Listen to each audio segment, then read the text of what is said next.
Okay, welcome everyone. I'd like to call this meeting to order for April 18th, 2023, public information meeting at 7:02 p.m. I will start with roll call. I believe it's Councillor Sepoulis first. Councillor Bailey first. Present. Councillor Hurst. Present. Goida, Present. and Councillor Sepoulis. Present. We have any disclosure of pecuniary interest tonight?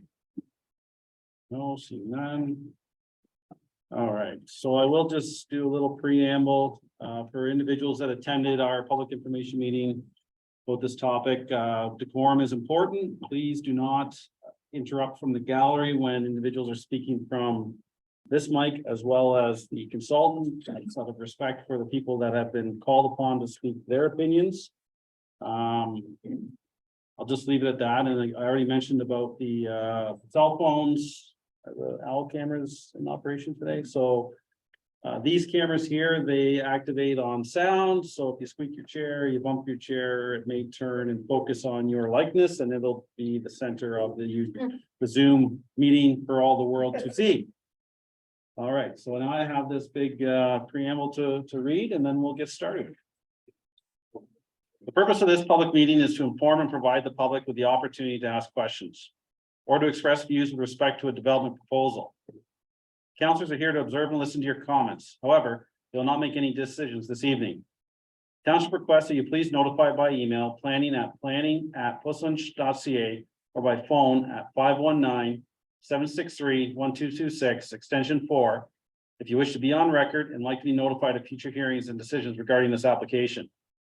Please note the meeting is video and audio recorded, and all electronic meetings are uploaded to the municipality's YouTube page. By attending this meeting in person or by registering to participate in the meeting by electronic means, you are consenting to have your likeness and comments recorded and posted on YouTube. As the chair, I'm informing you that when council makes a decision, should you disagree with that decision, the Planning Act provides you with an opportunity to appeal this application to the Ontario Land Tribunal for a hearing. Please note that if a person or public body does not make oral submissions at a public meeting or written submissions to the Township of Puslinch before the decision is made, the person or public body is not entitled to appeal the decision of the Township of Puslinch, the Ontario Land Tribunal. In addition, if a person or public body does not make an oral submission at a public meeting or make written comments to the Township of Puslinch before the decision is made, the person or public body may not be added as a party to the hearing of an appeal before the Ontario Land Tribunal unless, in the opinion of the board, there are reasonable grounds to do so. You may wish to talk to township staff regarding further information on the appeal process. The format of this public meeting is as follows. The applicant or agent will present any new information or clarification requested at the first public information meeting or requested through written comments and any further relevant information. Following this, the public can obtain clarification, ask questions, and express their views on the proposal. Members of the public are permitted 10 minutes each to ask questions and express their views. This time limit is imposed to provide each member of the public an opportunity to speak. Council will then have an opportunity to ask clarification questions. The applicant and county planning staff will attempt to answer questions or respond to concerns this evening. If this is not possible, the applicant and our staff will follow up and obtain this information. Responses will be provided when this matter is brought forward and evaluated at council at a later date. This public meeting involves an application by Wellington Motor Freight. Zoning bylaw application D14/WEL 2795848 Ontario Inc. Wellington Motor Freight. Section 7, Section 8, Part Lot 24, Part Road known as 128 Brock Road South, Township of Puslinch. The purpose and effect of the proposed zoning bylaw amendment is to amend the Township of Puslinch new comprehensive zoning bylaw 23-2018 to rezone the lands from highway commercial special provisions 89 HC 89 site-specific industrial zone to permit all uses within the zone, including a warehouse and transportation terminal. Proposed uses include a warehouse building, office building, employee parking, tractor trailer parking, loading spaces, and associated landscaping and buffer strip. The proposal includes entrances on Brock Road South and Gilmore Road and would be serviced by a private well and septic system. Before I ask the clerk to ask the applicant to take the podium, I want to just provide some clarity. I've seen on some social media, there was some statements that the decision for this application has already been made that the council members did not ask questions. So the clarity on that is today is intended to operate as basically a one-way street. You're telling us your opinions. So council is here to listen to you. This is not the night, and neither was the previous public information meeting for council to get into debate or discussion about the application. Now, each member of council has the opportunity, if they need clarification questions, to ask those. By not asking questions, that doesn't mean that they don't have things they need clarity from and will likely come up during our decision-making process council meeting. So again, the decision has not been made as of yet, so I just want to clarify that. The second thing I wanted to add is that when you come up to the podium, for the individuals that haven't been here before, you need to state your name and your address for the record. And no, okay. So I'll just ask the clerk to ask the applicant to present any additional information on it. It's on. Yeah. Thank you very much, Your Worship, members of council, staff, members of the public. My name is Pierre Chauvin. I'm a partner and a planner at the planning consulting firm called MHBC Planning out of Kitchener. This evening with me, in addition to Mark Montoff, you met the last public meeting, who was the vice president of Motor Freight. We brought a number of our consultants, some of which are seated behind me, some are in the audience here. I'll just take my time to introduce some of them so you know who they are and what they're representing. I guess there's Dave Morlock, who's CBD, who's on septic side. Sorry, full spec. From CBD is Sandy, who's with in terms of the hydrogeology. Erica Bailey with Paradigm and Transportation. Andy and Andrew are from HGC, they are noise consultants. And then back in the blue sweater is Elaine, who's with NRSI, the environmental consultants, and Steve and Norm, who are with Meritech. They are the civil engineers on the project. So collectively, that is our project team. They prepared a lot of them, the plans that you see before you. This evening, as I mentioned at the last meeting, we offered the opportunity to meet with our consultants to answer any further questions. That's what this evening is really about, is to hopefully answer your questions either informally, which was prior to this session, but also in a formal sense so that it can be documented and heard by your council members. And we certainly will be taking this information away and deciding how to respond, and we will provide a response through the township and the county planner so that we can respond to the various comments that we've heard. I can just provide you as an update with respect to the traffic side of things. We have had our traffic report peer reviewed by the county, and the peer reviewers from the county have, I'll call it, signed off on the traffic report. So that is something recently that we received in the last week or so. As well, from the environmental side, similarly, we had a long list, shopping list of comments from the township's peer reviewer as well. We have also satisfied all their concerns with respect to the environmental aspects on the site. And then lastly, the noise. That study as well has been peer reviewed by the township's noise consultant. We have just today resubmitted the update to the noise study to address their latest round of comments, and we hopefully believe that we can get their concurrence with the recommendations from the noise study. So that's really a brief update in terms of what we've been doing since that. But again, as Mayor noted, this is another opportunity, a second opportunity to hear your comments, and we'll be taking that back and we will provide a response. Some of it may require some consultation with the county planner in terms of adjusting certain things with our bylaw to maybe respond to your comments. But again, we need to hear all the comments. We have received some written comments. I haven't reviewed them all yet, but that is part of this input that we're receiving, and hopefully we can try to consolidate that, respond back to the township in a timely fashion so that the council can then make a decision. So I don't have a formal presentation. For those of you that were here at the last public meeting, that is my presentation, I believe, is available online. But today is more about you folks, and our consultants are here to answer specific questions. If you have them directed at them, I can direct the specific traffic or noise or servicing question. So with that, I'll conclude my comments and I'll turn it over to you, Mr. Mayor. You just have a seat, please. Thank you. What answer that? Please don't interrupt. I'll give you an opportunity to speak, and I have a method that I work through the room, okay? Thank you. Thank you, Pierre. I did neglect to introduce two individuals that are also joining us today. Some of you are familiar. We have Zach Prince from Wellington County Planning, and we have Kyle Davis, Source Water Protection, at the back of the room here to hear your comments. So if you have questions for Kyle, who's in the back, please just direct them to myself, and we'll have him come up to the microphone.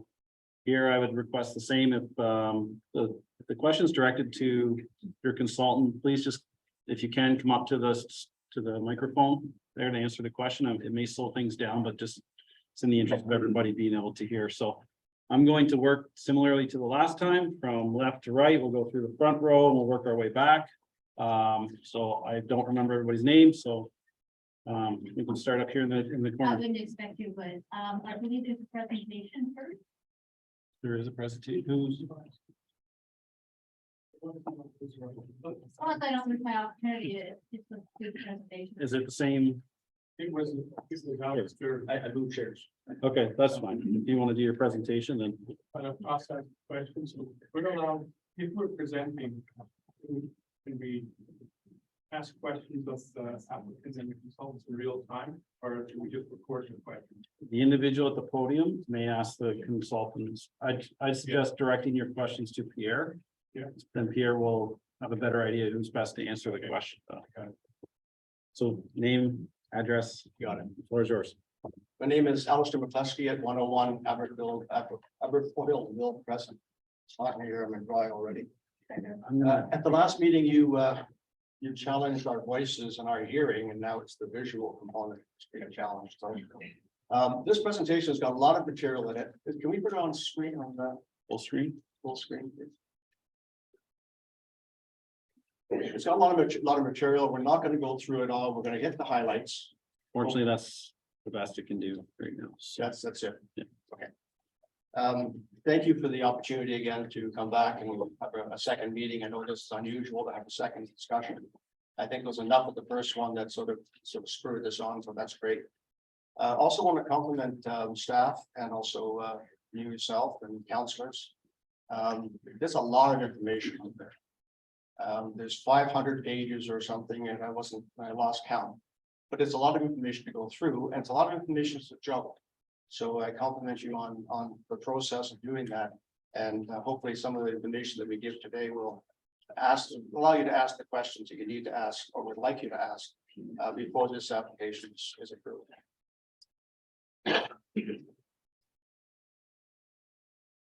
At the last meeting, we talked about a number of things, and we talked about a lot of the government stuff and things that we didn't agree with in terms of what this application and how it actually fit with the community.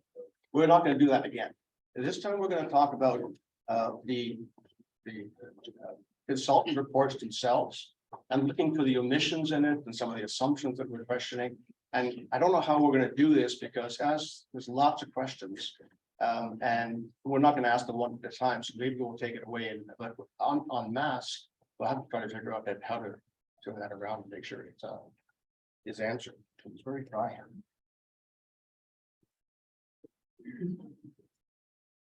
So the community itself has voiced its concerns.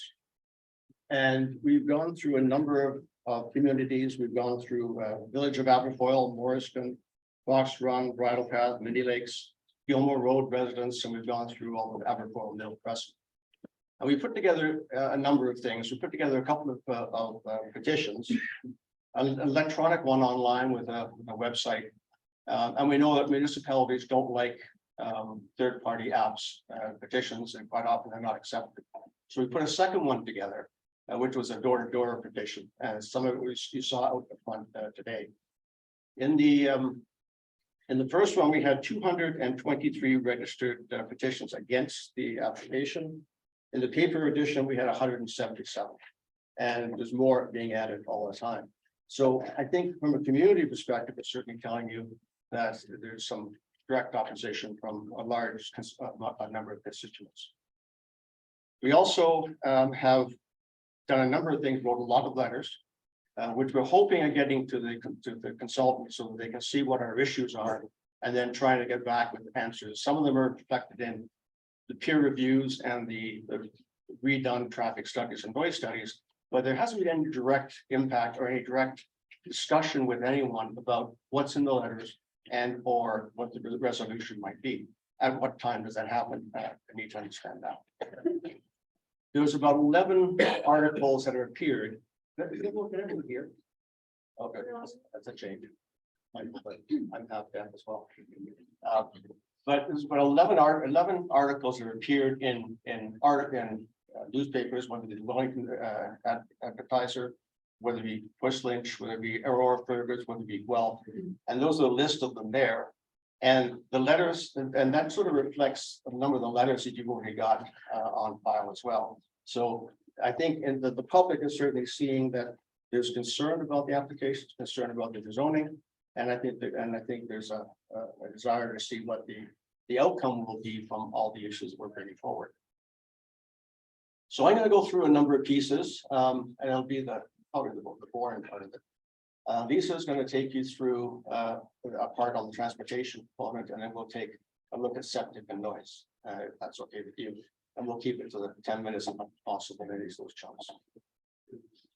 The provincial policy statement, and this is taking the first part of the justification report, and it's saying, here's how this rezoning is being justified. So we've gone through it and said, what are you saying? And then is the justification, are the words really the things that are justifying it, or are they just words on paper?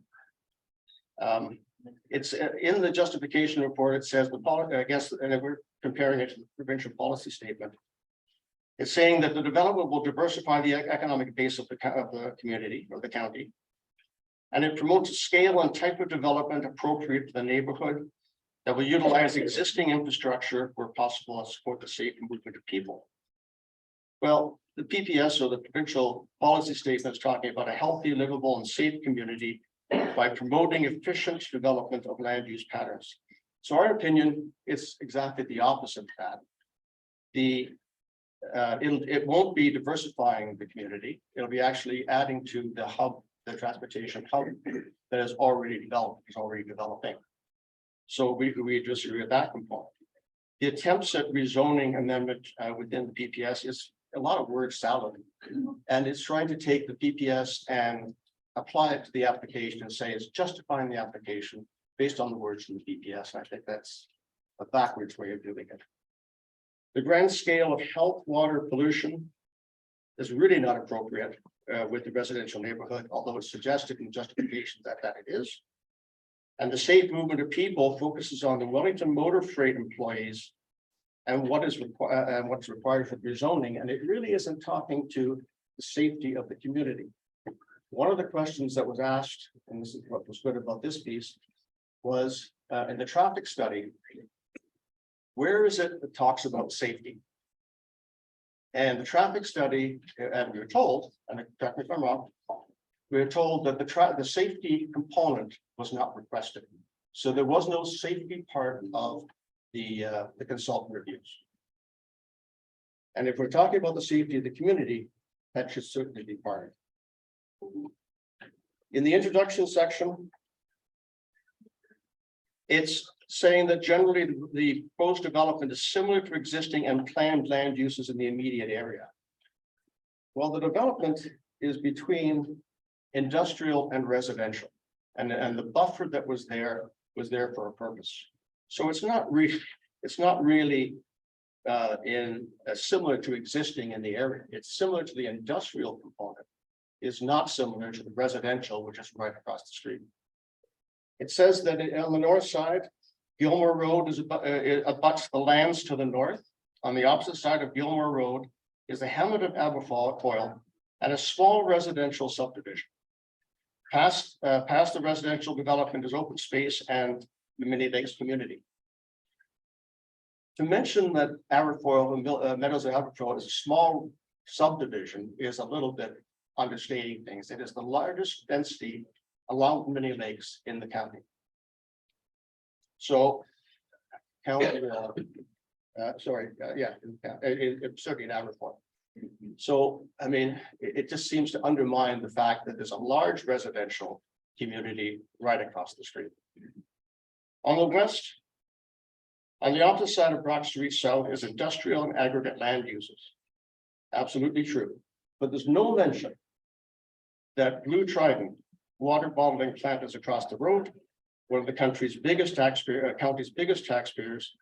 And the most critical water monitored location.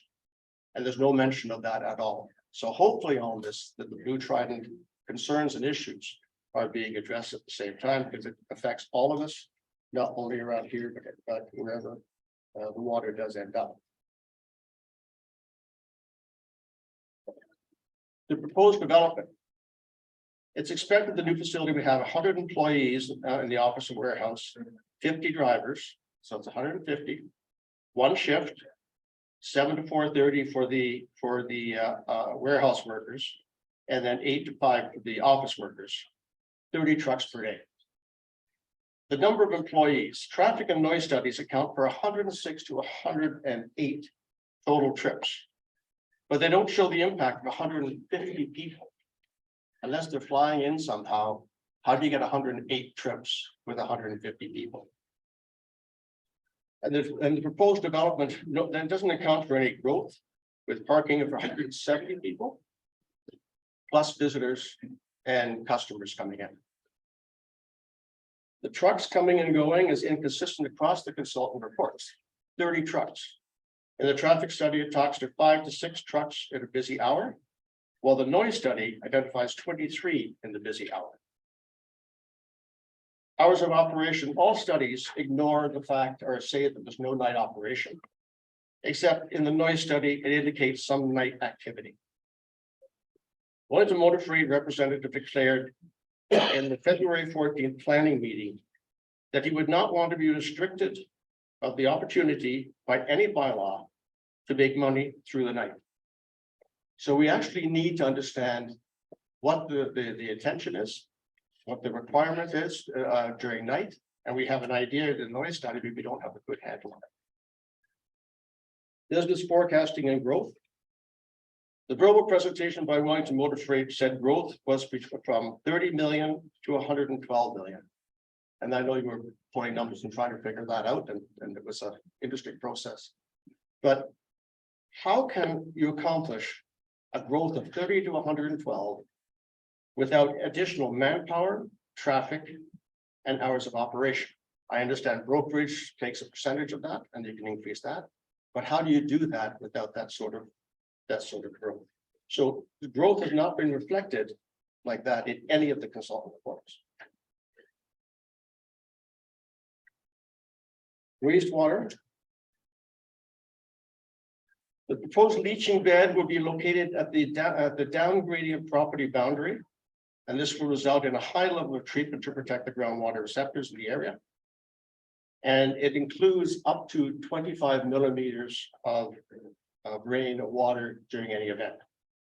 So all water and snow will flow into the lowest part of the property, the northwest corner, which is right at Gilmore and Brock, the closest to the residential homes and wells, the area where groundwater is closest to the surface, and I'm pulling from all the reports, the area where the poorest soil conditions exist, the area where runoff from trucks and employee parking lots would end up, and in the vicinity of where the septic system has been proposed.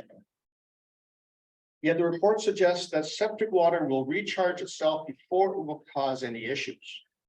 If all this water is heading down to one location, how can the recharge of a septic system, which is still under debate because it hasn't got a permit and hasn't seen the details of it, how is it possible that the recharge would be sufficient? And before it causes any issues, by the time it causes an issue, we're all in trouble. Could we reasonably expect significant ponding in the lower area of the property? Can the proposed storm management system handle the anticipated volumes? And will it be able to filter contaminants associated with a major industrial facility? What happens when storm events in excess of 25 millimeter happens? Who will monitor the mitigate the potential risks from the spill or well contamination. The hydrological assessment, groundwater receptors, basically the areas where all the water is going to end up, where it's going to congregate. 3 of them. A shallow water table aquifer, which again is right at the corner of Gilmore and Brock, northwest part of the property. This groundwater ultimately recharges private wells and supplies the area with and eventually discharges into Mill Creek. Mill Creek itself and the associated wetlands, and the connected granular and bedrock aquifer, the big aquifer where people like Blue Trident pull their water from. Water ends up in ditches, and it will end up eventually in Mill Creek, aquifers, wetlands, and private wells. The proposed development includes a 5.7 acre parking lot. Substantial amount of road salt will have to be used, and or for the parking lot itself, any de-icing involved. And any alternatives, including sand, have some degree of salt in it. But what's going to be used? And the storm sectors manage anticipated volume of water and what contaminants, salt, and variety of hydrocarbons can it filter.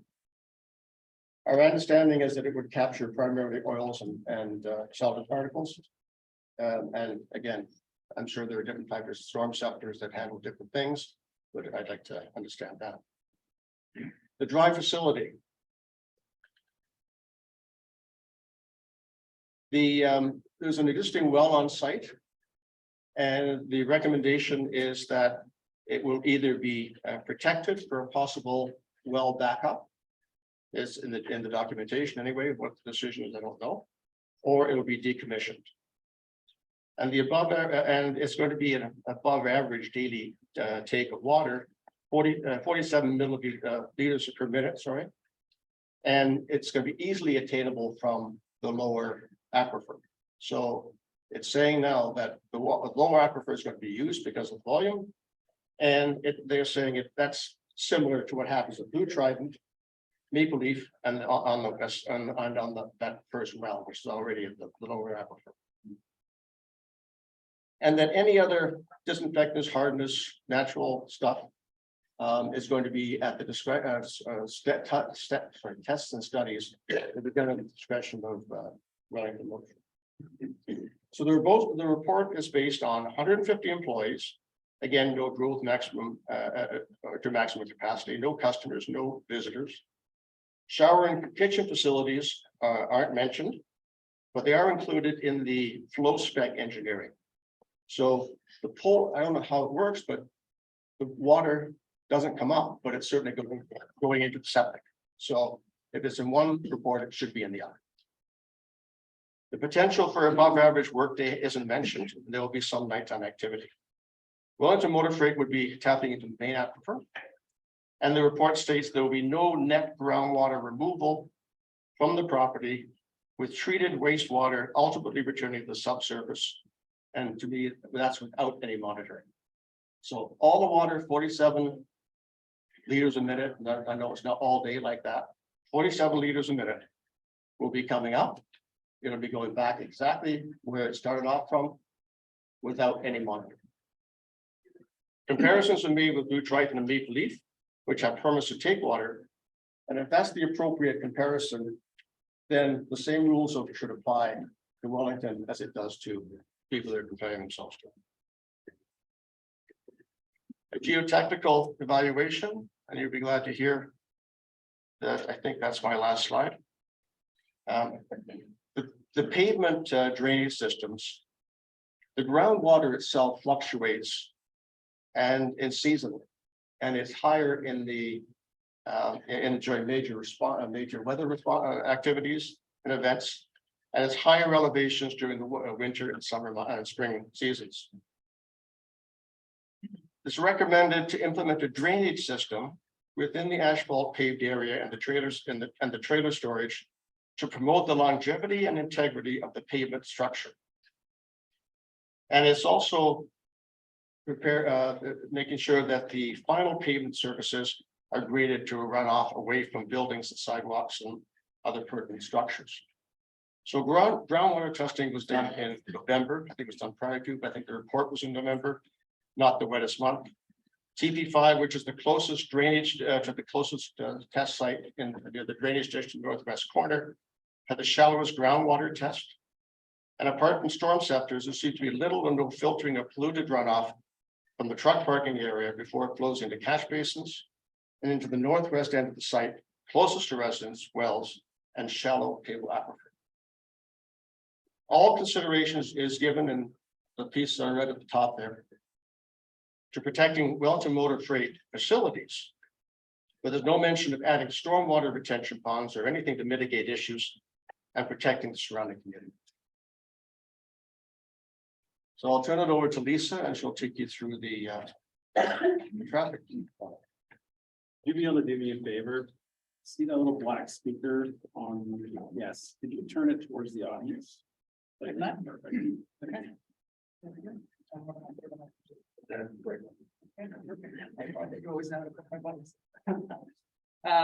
Thank you very much, Lisa Ross, 101 Aberfoyle Mill Crescent. Thank you, your worship, and the council, Wellington Motor Freight and consultants in the back. So can everyone hear me? Yes. If I talk like that especially, great. Lisa, Yes, can you turn the mic to the middle or stand? instead of moving around like that, I'd like to get that. Great. Okay, how's that? You let me know, okay? Talking about transportation, traffic. It affects us all. We drive here, unless there's a few of us that are lucky enough to walk over here. I'd like to, Alistair chose a different approach. I think from an efficiency perspective, I would appreciate being able to ask Erica, since she's here, around the traffic reports and the transportation report. There's some assumptions that and some questions that I had, and it makes sense just if you're okay with this, that if I can just ask the questions directly about what's in the report. Okay, lovely, thank you. So I Yes, just interject, Lisa. So you said Erica? Erica, Please, I'm just trying to read it. would you be able to go up to the mic by here, Sure, please? yeah. we can do dueling mics, it'll be fun. Thank you, appreciate it. Okay, just gotta look here, I'll roll one over again. So, what I'll guess, what I'll do is talk about what my assumptions are in the study, and then I'll ask for clarification if these assumptions are correct. And if that's, and then you can guide us, Erica, appreciate it. So, when I looked through the transportation study, what I saw is that there are 3 main intersections, and that was the objective of the transportation study that you were engaged to do.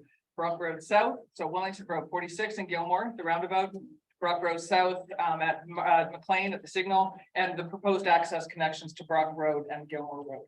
Is that a correct assumption? Have I made that? Yes, and if I can add to that, the scope, including the intersections, is something that we submit at the start of our work for approval, and we did receive support to proceed with that. That was our direction, was to proceed with that study area. Thank you.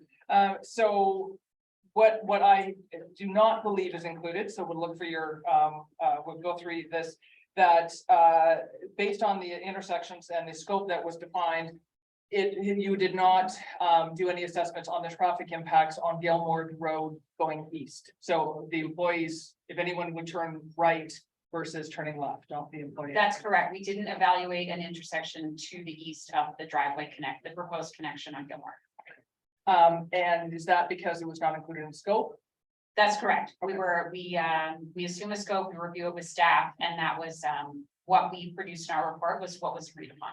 Okay, appreciate that. Thank you.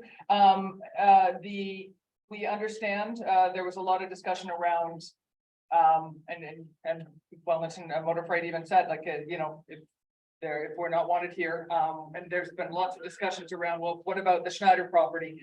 That isn't, what I understand from, it's amazing what you can find online, is the industrial development, that is, proposed and that is underway, sailing right now, 790,000 square foot industrial development, up in the old Schneider, area.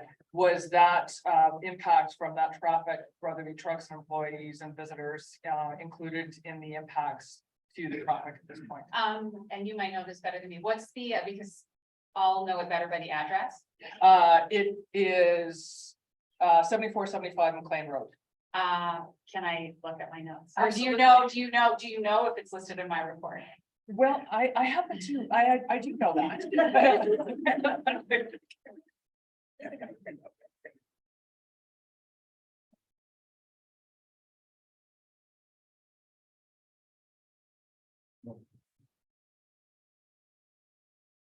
Sorry, say that address again. Absolutely, 7475 McLean Road.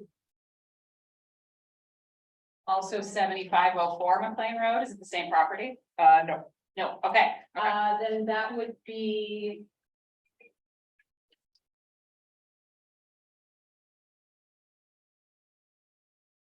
Sorry, there's a bunch of them listed. Here we go, that's now. Again, the background developments included in our report are another thing that's reviewed with staff, so we did include developments. 7504 McLean Road, commercial development on the northwest corner of Brock and McLean, or 227 Brock Road, a self-storage facility. An industrial development on the northwest corner of Brock and McLean, and truck distribution terminal at McLean Road West, which is, I don't have an address for that one. okay, appreciate it, thank you, okay, That's so, something that I can, because I don't have a straight answer for you, that's something I can double check. And Okay. again, to reiterate that list of developments was again included in the scope that was reviewed by staff. okay, absolutely, thank you, appreciate that. And the reason why I bring out this particular one is I was looking at the Dream REIT that has purchased this as a joint venture for this property, and I won't bore you with this detail, Erica, but so just bear with me for 2 seconds, because when I look at the impact, making assumptions, but I looked at a lot of their properties that they are and how they're developing them. And this has nothing to do with Wellington Motor Freight, so please indulge me for 1 second, but it talks about the overall impact from a traffic perspective. But I looked at various products or various properties that they have already and how they've developed them. And I looked at a Vaughan property that's exact same scope, 100,000 square feet. And by default, it was 100 employee parking spots. I looked at another property they developed in Oakville. That's 172,000 square feet, 160 employees, parking spot. One can then assume, I'm going on a limb here, that the Pushland property of 790,000 square feet would be potential for 500 to 800 parking spots. This is still being developed, so this is not the discussion here, but it does need to be brought out that this will be an impact that will compound the traffic that will be going down Brock. And so we now know that it is not factored in, still being developed, completely understand. But that was not included in here. So if I can just go back to some of the discussions, oops, sorry, I don't want to go there, Alistair did enough on that one. And what is not included as well, then any traffic on northbound on Victoria. So anything on Victoria at all, the traffic? And that's to the east. Correct. So when we did our trip assignment, which is, we forecast the trips generated by the development. You've read it, you know how many that is, what that we're estimating. And then we assign it to the road network, and then we do our operational review. That traffic is assigned to the road network. We do this in our industry, we do this in a few different ways. One of the most common ways is to match the existing distribution, especially if the type of facility is similar to things around it. We have industrial on Brock. We have the residential developments a lot to the north, that kind of thing. So we know that distribution from the data that we collected in the area. So we can see how people are traveling in this area. In this case, we made the assumption that this traffic would follow that same pattern, and that pattern reflected the majority of traffic going to the roundabout onto Brock. Okay, and thank you. Now, the assumption too, that the normal pattern, and again, you have to look at studies, you look at trends, you look at assumptions and that are repeatable. One I wonder how many of the employees that are coming from the Campbellville facility would then go to the right, because it moves that direction. It's much easier to try to get in the back way instead of the 401. But again, I understand that was not factored in. I just want to also confirm, based on the scope, there was no impact on the increase in traffic to the 401, the entrances and the on ramps and the off ramps at Morriston as well. The ramp terminals were not included in our scope. Typically, that would be MTO would be involved, Okay. and there's a whole, it's a very big process for that. If we're in their catchment area, or if a development has flagged their interest, MTO, there are many, it would be a study 3 times this size to meet their requirements, and so, and they're tuned into all that kind of thing. In this case, it was not included in the scope, because and they decide case by case, especially if it's out of the catchment area. Okay, appreciate it. Thank you. And then, so when we look at the scope of the study again, where the scope of this stops basically is the intersection, the employee entrance to the left, not to the right. The assumption even then, on Gilmore itself and the impact, I understand, and I've learned a lot about traffic, so it's a complex, industry by all means, that this would be deemed, a county road, and that it is not, there's different levels of roads as well, and you would look at the capacity of that road based on, again, that normal pattern. Yeah, there's an intended function based on the classification of the road. It would be designated in the official plan. And based on that classification, there are certain industry assumptions on how much traffic it should be expected to manage. And based on that, looking at these numbers and what I know for our industry standards, we are within those limits. Okay, and understanding the classification of roads does not take into account whether it be a dirt road, unpaved, the condition of the road, the incline of the road. Geometry, et cetera. Yeah, in that case, when we're looking at the capacity, there is the condition of the road is not considered. That's kind of another piece of the puzzle. So within our scope of work, we're looking explicitly at the traffic volumes, and we are finding that they are below the maximum capacity for their designation, strictly based on their classification. Got it.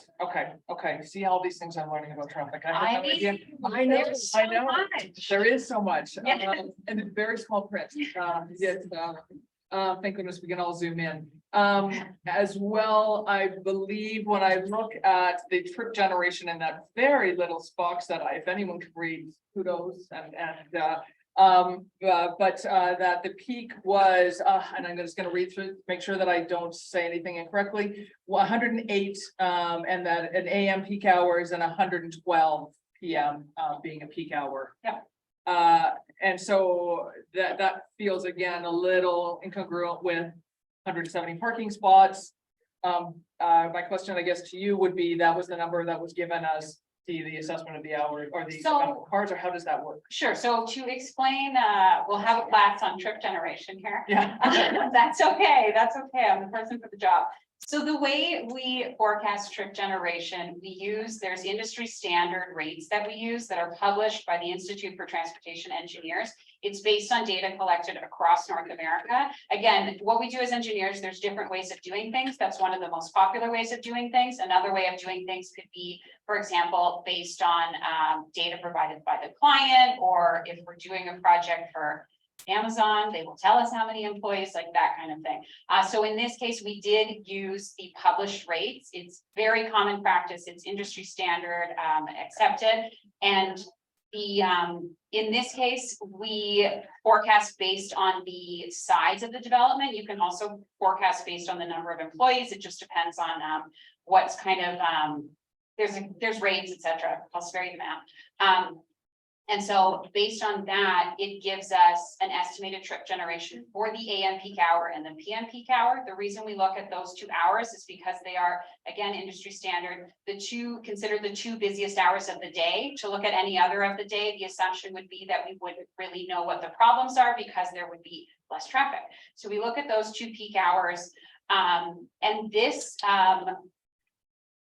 these numbers from the trip generation, that's within that hour. So that includes people who are, things like working remotely for the day, on vacation, sick days, etc. So these are averages across North America, and that's how we get these numbers. And for something like parking spaces, it's not necessarily reflective that if you have 175 parking spaces, you're going to have 175 employees, that kind of thing. We can talk about parking too if you want. We we do all want to get home eventually. Yes. So that's how we get those numbers. So that's how you'll see a disconnect between the number of parking spaces and the trips generated. Okay, appreciate it. See, again, we are learning so much. Thank you. Okay, another question. So being very close to Gilmore Road, being in the Meadows of Aberfoyle and having spent a lot of time walking up and down Gilmore Road with these lovely folks. We wanted to understand, again, with the assumption, and we validated that is correct. All traffic, all employee traffic would go to go south to the, go west down and then south on Brock. So turning left, turning right. Trying to understand, and you talk about there will be that delay for employees, cars coming out. So we actually did a lot of walking and looking at the space. On estimate, we were looking at about 7 to 10 car lengths from the employee entrance into the roundabout. Would that be, average size? You've got it at, and Pierre, maybe you know this number, it's 170 meters to the driveway. 170 feet. I think so, yeah, 100, yeah. Walkway. Meters. Feet. Oh, boy. I know. Calculator quick. Okay, the spacing is not, I can get away without that. So sorry, what was your question on that? Approximately how many cars would be able to line The up? stacking, okay, so we assume, generous stacking would be about 6 meters per car, so 6 times 3 is about 18, 170 feet, about 10 cars, Okay, roughly. and 106 peak cars coming out. Yeah, and then beyond that, as Pierre said, beyond that queue, the stacking would be on site. Right, or, I don't know about you, but if I get a little frustrated, I decide that I'm gonna take a different route and I turn to the right. Yeah. And go down Gilmore. So, and that's, I know, not included in this. So, okay, the other thing too is let's talk about trucks. The entrance off Brock Street. Yeah. We understand that there is now going to be a right turn lane. Makes a lot of sense. Pulls the trucks off the road so they can have their chance to slow down to enter. Yep. That's always a good thing. The trucks that are leaving facility. Yep. Going to the right, going the roundabout, there's gonna be a little bit of congestion there, but that's the direction we would have. If they can't turn left, because that road can be very busy a lot of the Yep. days. I believe, and correct me if I'm wrong, the assumption is the trucks would then proceed through, going to the right around the roundabout. And then coming back out to 401. That is, from what I'm understanding from talking to a few neighbors, so that was one of the assumptions we made in our report, but I understand that may have been, that council may have said otherwise at the last meeting. So I haven't had a chance to know. Okay. Okay, good. See, we're all learning. This is okay. So that, okay. Well, I'll maybe interject. Sure, I believe, I wasn't at the last meeting. So. we don't have mechanisms to prevent Fair, a left-hand turn out of, the property for the transport trucks. to prevent, Well, or right. We don't have a mechanism to dictate that they turn right or left coming Okay. out of the property. Okay. So if, they're raising concerns about a left-hand turn. Yeah. Through company policy, you may be able to address that, but it's not something municipality can, police, because it's a public road. You have access to the Yeah. public road. As long as you do it safely, you can turn right or left, whichever way you. well, I mean, there's geometry that you can, we call it a pork chop, at a driveway to force people to turn left or turn right, for example. So I think that was. Yeah, so there are options to kind of force those movements, depending on what they are, depending on how they want to be moved. Okay. Yes, thank you, Pierre. Interject this, Please do.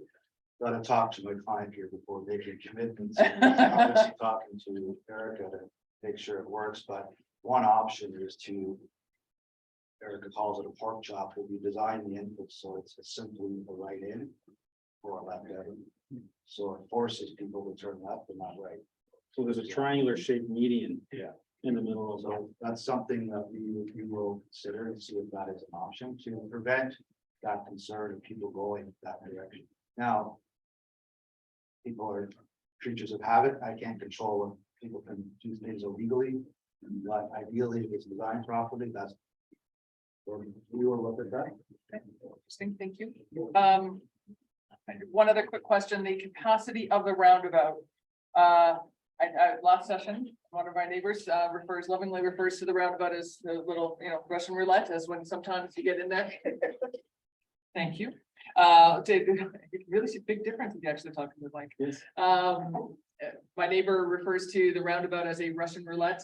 There are times, and I think we've all experienced it, where there is a lot of traffic, or a truck is taking over the turning of both lanes, or there are just people that want to move quickly and are not really as familiar with roundabouts as we'd all like them to be. And I don't know if there's different sizes of roundabouts and capacity of roundabouts. Was that included or assessed at all, or can that be assessed? The geometry of the roundabout, the specific detailed design of the roundabout was not reviewed as part of this process. There is a certain assumption made that that those are not issues, that the roundabout has been designed to standard, and that what we're evaluating is just the operations, assuming that part is fine. So the construction details of the roundabout, I cannot speak to that. Okay, I appreciate We it. did assume that it was to industry standard for the sake of our work. Right, okay, and I learned from you as well earlier on as well, traffic studies do not necessarily mean safety traffic. And that would Correct. be a different study. Correct. That you were not engaged to do. Correct. Okay, and I thank you. So I think those are my questions to you, Erica. I appreciate it. Thank you. So what we have heard is the assumptions that we went into this, so looking at this, that there was no the growth from the different areas. We know that Wellington Motor was again at the static amount. No truck traffic turning right on Brock, no employee traffic will actually turn on Gilmore. It will not be out of proportion to the number of trucks and employees. And yet the numbers don't equal what we're seeing on totals on parking and capacity and plans. So I won't bore you with another very, very tiny diagram, but it is quite interesting, the traffic study report, and it's not boring. So thank you, Erica, around how you read these things, but you can, it's so small. But then you can see the numbers in, out, and again, 0 to the east, and going right out of Gilmore. And I guess so last, the only thing I would ask around, and this is something that I'm going to read because it is something that I don't want to call out different and use the incorrect terms. But we had concerns around why is Gilmore being used? And why is it what makes the entrance off Gilmore for employees so critical?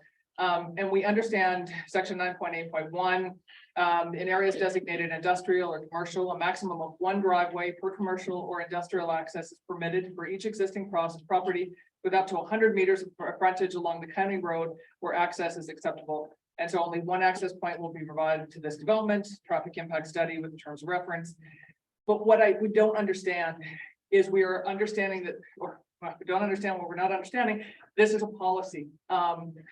Why, if there are concerns about traffic, policies, to me, I'm being naive here, but policies can be looked at, can be edited, can be updated, changed.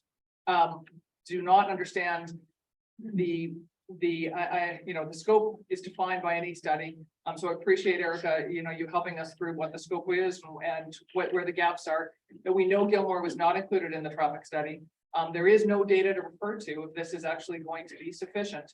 We know the runway distance from the exit of the property to Gilmore Road roundabout versus the number of the cars is just not going to be sufficient. And the impacts on residents coming and going from our lovely community, the residents around Gilmore was not considered because again, the scope to the right was not going east again on Gilmore and Victoria was not included at all.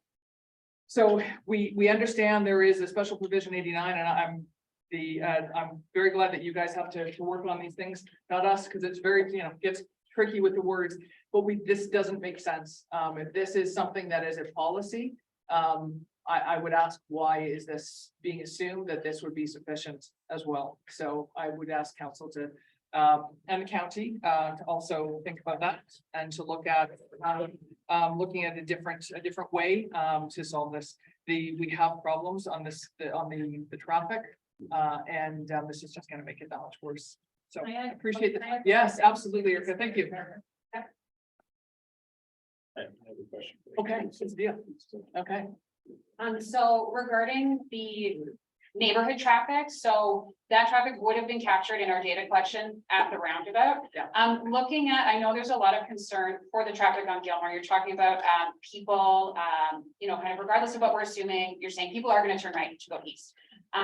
Looking at the volumes, the existing volumes of traffic on Gilmore and the existing and the forecast volumes on the site, what would, what would it look like for that to meet, what you're looking for? What percent, if you had to assume what percentage, what would that be? So, you know, we're seeing our existing data, just putting it back to you, just like ballpark, what would that look like? That's a really good question. Okay. But, Okay. you know what, we will take that away, and, 'Cause- because it's hard to know, and it's all traffic equal. School buses, there's Yeah. 3 stops along Gilmore. Yeah, There are, you know, the traffic. Understanding the assumption of building in that 2% from the county, and that's great. Yeah. But how do we make that assumption of what that number is when the new development of the 700,000 square feet is Yeah. factored in? Because it compounds, and this is where it is, you know, a great conversation with you and I had around how industry will use the standards and the repeatability, right? If you show, history shows you what it will Yeah. be. But you have to look at history and then compound what the future will be Yeah. to then determine, and that's where. How do we do this? yeah, so looking at, you know, it's certainly something that could be further explored to extend, I mean, I could extend the scope of our work indefinitely, which our client would. Come on, I could write traffic Yeah. studies for years here. But so, you know, to look at the impact on Gilmore, I know the state of Gilmore, you talked about it, gravel road, all that kind of stuff. I will say, looking at these numbers, it's not, the way we forecast traffic, to see, you know, 50% of it going east. That's not gonna put it over its classification. Remember, we talked about those thresholds. So I imagine that, you know, just thinking about this out loud, it would be looking at how it functions, given the state of the road as being a critical piece, and then what the operations are at the other end. But this, adding this amount of traffic going that way, is, you know, unlikely to warrant improvements, that kind of thing, like turn lanes, et cetera. So, but it's certainly something to think about. Yeah, and what I didn't realize again is that to your point about the classification. Local road it doesn't look at the quality, doesn't look at Correct. paved versus paved, Yeah. doesn't look at the. increase. There are ways of measuring that, but it's not for the sake of the operations. It's not included. Yeah, okay, appreciate it, thank you, Erica. You have a question? I do, so, I shall make a statement first. Okay, Classification of the roads, Yes. with my limited knowledge, is based on speed limit and volume, and then likely, you may be correct. Intended function. Right, so most of our road classifications are quite low due to volume, so. You speak of the holding capacity of Gilmore Road, so what I'm hearing is you have a concern about cars backed up at quitting time. Is that your primary concern? it's one concern, and that the traffic, no impact was assessed on Gilmore.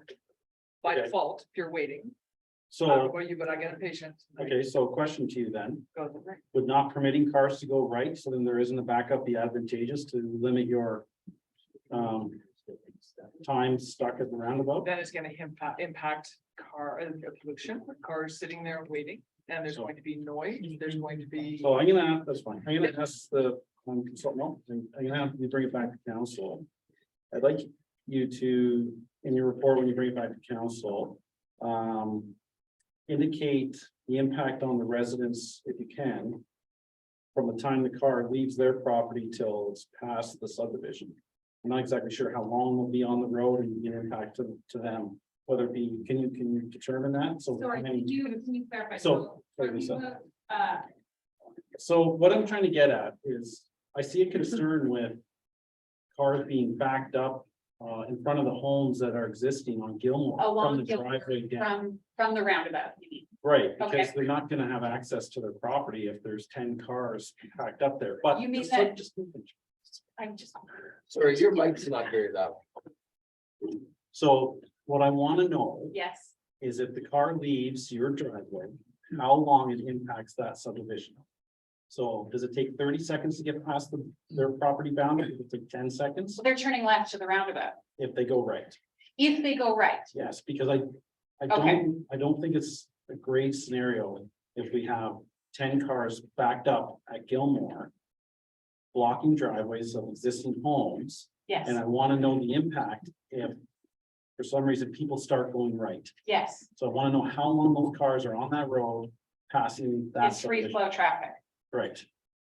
I don't, if you can report back to I that can, council. so it would be, I can tell you off the top of my head, it would be the width of the driveway times the assumed operating speed.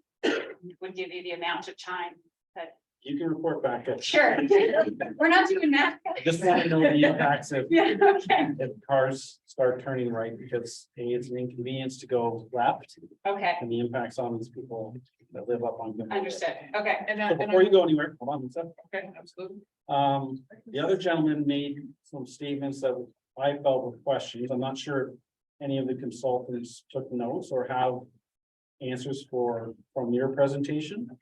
One was, I think you identified it, was the discrepancy in the noise study and traffic study. In the amount of trips. right, the truck traffic in the traffic study and the noise study. It didn't match, right? Yes, so that's something that we'll have to review. Okay, was there any questions that the individual that first presented or this one? Okay, we have a noise. I would like them to. Annie needs to speak to that because they take different assumptions from. So in terms of in terms of the difference between the traffic and the noise in terms of the traffic. So the traffic impact study accounted for the trucks going in and out of the facility. When in our study, we also accounted for movements within the facility.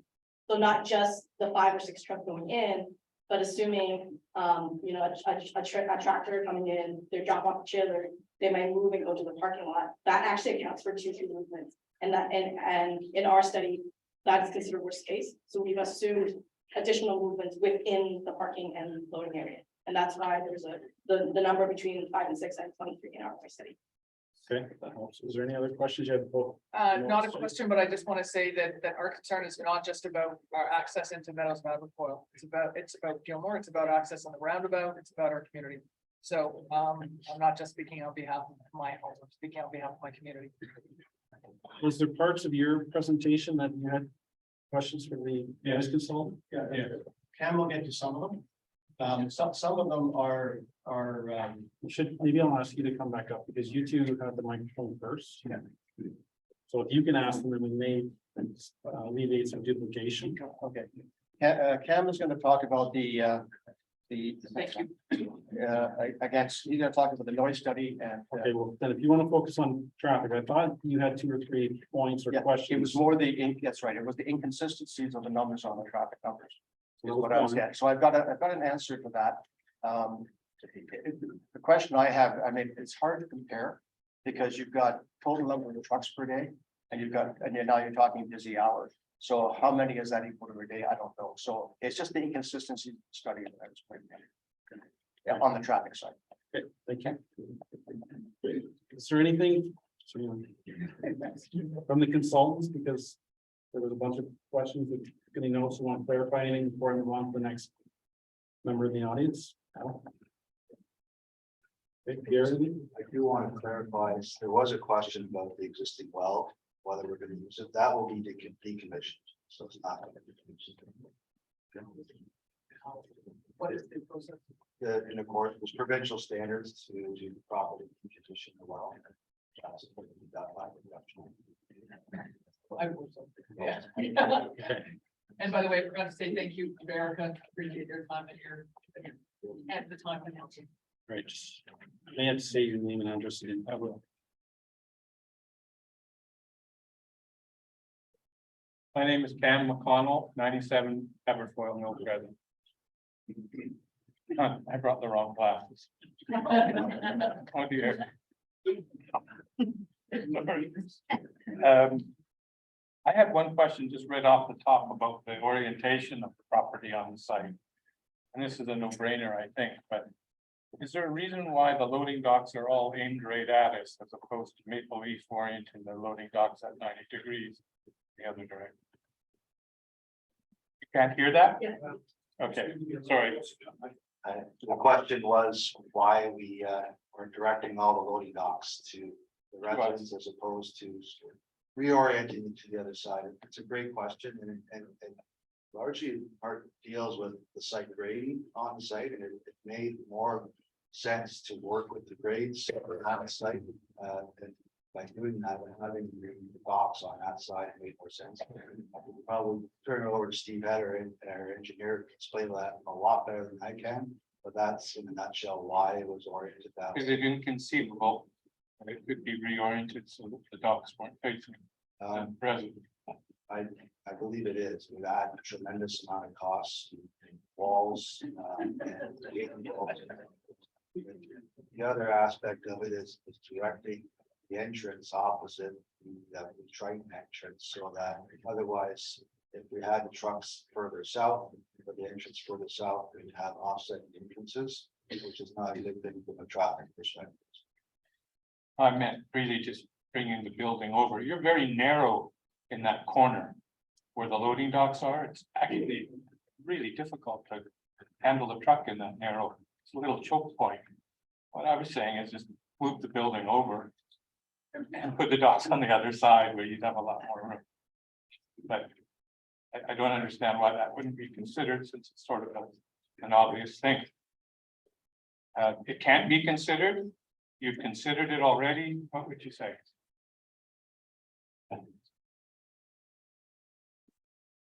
We can hear Maple Leaf now, and they're another 700 meters beyond. And they're oriented in the other direction. So you can imagine our concerns with your docks on this side and a third of the distance. You want to speak to that, Pierre? Well, I think I'll generally speak to it, maybe Mandy can elaborate, but I think right now, the noise from Maple Leaf is pretty unobstructed. There are no noise walls that I'm aware of, and it's pretty wide open. So it's understandable, we could probably hear that. With the way this building is oriented, it will act as a shield wall. No, I think you're missing my And point. with respect, let me, I asked the question I'm answering. And that'll help.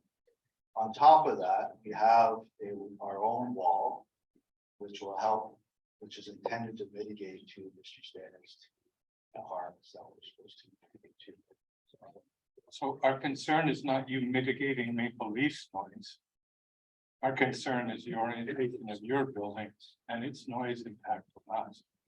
Correct, and that's why we engaged the firm HGC to undertake a noise study, to evaluate the noise, projected noise levels from this operation, and provide recommendations on how to mitigate the noise from our facility.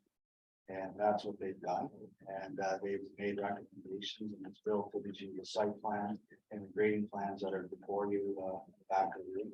Happy to show you that. With respect to the sound barriers, they have changed in length 3 times. They've changed in height 3 times. We don't know. We don't know what's proposed anymore. In fact, we found out there's a new study on noise that's being loaded up today that we haven't even seen. So none of the sound barriers were sufficient height, according to even all of the peer reviews. So the locations of the sound barriers weren't even in the right place. They weren't opposite the loading dock in the original draft. And they didn't cover any of the back of the property where all of the shunting goes on, which there was no acoustic barriers, no noise barriers. So there's no clarity as yet on height of the barriers or location of the barriers or the orientation of the building. Question, or do you want me to answer that? Yes, because you probably have information that was posted today that we are lacking. So yes. Well, sure. We're responding real time, much like you are, in terms of the comments we're receiving from the agencies. In this case, it's a firm by the name of Dow Acoustics, who the township has retained. And we're responding to their comments as we receive them. They had specific comments that they identified, perhaps some areas that our consultant overlooked or needed clarification on, and we respond to that. And there is, yes, a new noise study, as I mentioned earlier, that was just provided to the township today. And the noise wall has increased and in height as a result and in length. And maybe Mandy, if you want to explain it specifically rather than be paraphrased. And does it completely obstruct now the shunting area at the back of the building where the majority of the trailers would be parked Yeah, so the length of it runs up across all the building. as of Into- today's, As of today, and even in the second version, it should have been. Okay. But that's fine. But in terms of the version that was updated today, in response to some peer review comments, some assumptions were modified. And therefore the height was increased. Don't go away. No, not that too. Uh, We've read a lot about snapping turtles. And spring peepers. But we have nothing against frogs.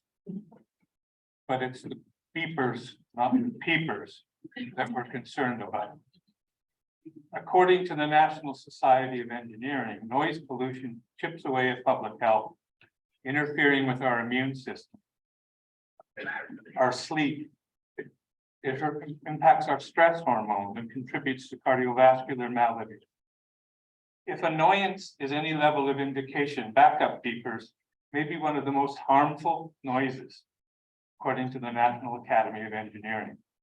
They cited backup beepers as one of 6 top noise sources people associated with behavioral and emotional consequences, end quote. But backup beepers have a decibel level of 97 to 112, somewhere between a jackhammer and a rock band. But they're not included in the noise study, which boggles the mind. Would you care to comment on why backup beepers, which are the bane of our existence, would not be in a noise study? So backup beepers are considered safety. Yes. And so the provincial guidelines is safety features are not required to be assessed because it is a safety.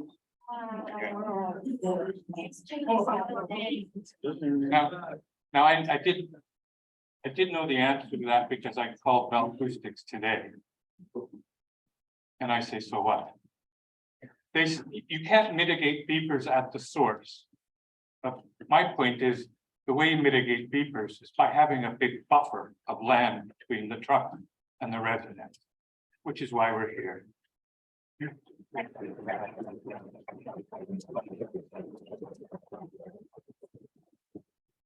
I just want to make a comment about the backup beepers. There are better technology nowadays where there's something called broadband beepers that are less intrusive that can be considered in Wellington to incorporate it into the features. The other thing that wasn't included was nighttime operation. As you know far better than us, acoustics are very different at night. We have not had a clear answer about hours since I've looked in writing and on YouTube meetings and looked at all of the town meetings. We have not had any consistency about business hours, warehouse hours, office hours. I don't know how you conduct a noise study. Well, I know what terms you were given to conduct it, but it doesn't include nighttime operation, and it doesn't include the thing that's the most objectionable, the backup people. So In terms of the revised study that was run today, there is some consideration of nighttime. well, what hours do you have? Because we don't have hours for nighttime. So when we say daytime, evening and nighttime, we're talking about the entire nighttime. So when we assess a noise study, we're looking at sort of the busiest hour of operation. So the busiest hour during the day, busiest hour during the evening, and busiest hour during the night. Then you know that the sound isn't mitigated enough by the measures you've taken at night, So because at that's night, what the report says. so at night, the criteria is lower. So we went and assessed it and we designed the mitigations. We're designing it to a lower criteria and then as well. And how many trucks did you have coming in at night? Because we don't know those numbers. We've included 3. 3. Yeah. Because that's. Yeah, that will go directly to Wellington's desire to grow the business. to 200 employees and 100 and some million. I don't think so. It's not credible, doesn't stand up to the sniff test for business, and it certainly doesn't stand up to the sniff test for noise.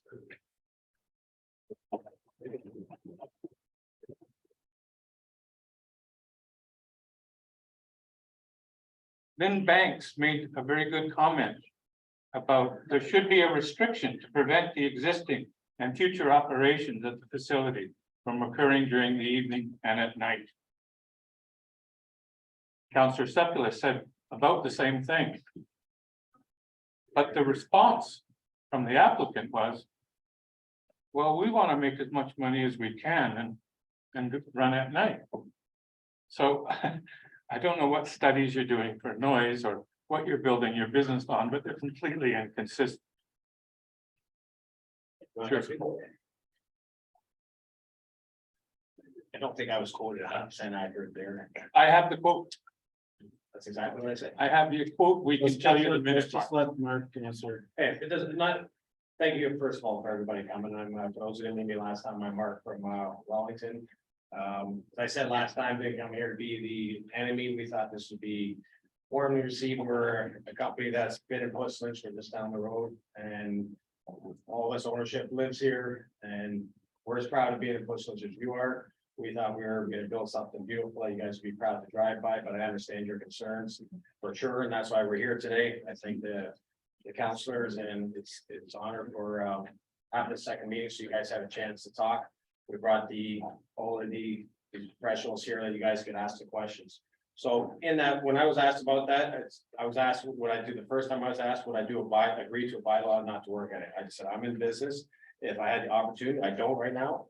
And if that's what it's decided I can't do, that is what it is. I'm doing a business that costs a lot of money. All right, so I'm not, again, not trying to be your guys' enemy. I answer the question loosely. This is not what I do for a living by any means. I'm in transportation. I'm not talking in front of people that aren't happy with what I'm proposing to do. So if I step or say somewhat common, I'm sorry, out of line, I apologize for that. But as far as that, we have no plans to be operating at night.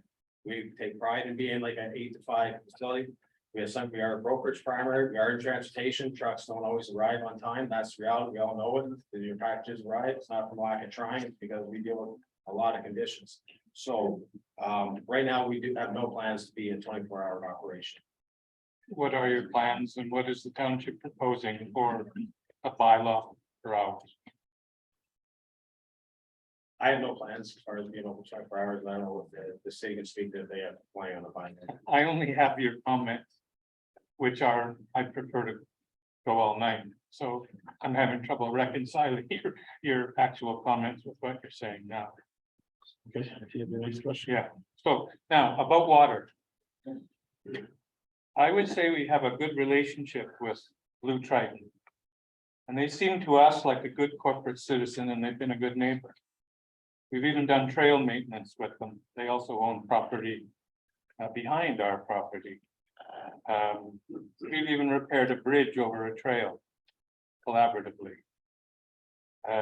They even monitor our groundwater with an internet-enabled sensor. That's pretty incredible, really. But and my understanding is they're one of the largest taxpayers in the county. And in this area, one of the most heavily monitored sites in the province. But my understanding also is that nobody's followed up on any of their submitted concerns. Not the applicant, not any consultants, nor any person from the township.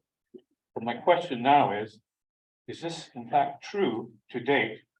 And if there's a representative of Blue Triton here tonight, perhaps they could comment on that. Is Kyle Davis still in the audience, or did he? Kyle, could you maybe come up, please? And I'm gonna put you on the hot seat.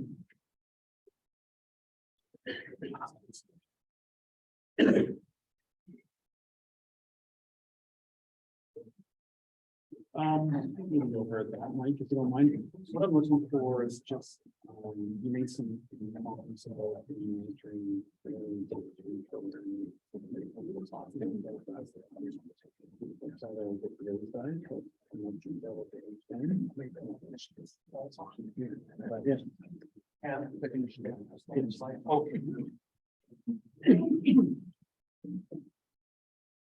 you don't mind just reintroducing yourself, Kyle, for members of April.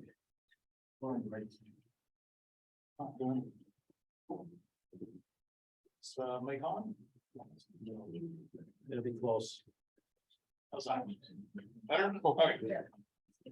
So my name is Kyle Davis. I work for the township. I also work for the other municipalities in County of Wellington. I'm the managed source protection program, which is regarding municipal source water protection.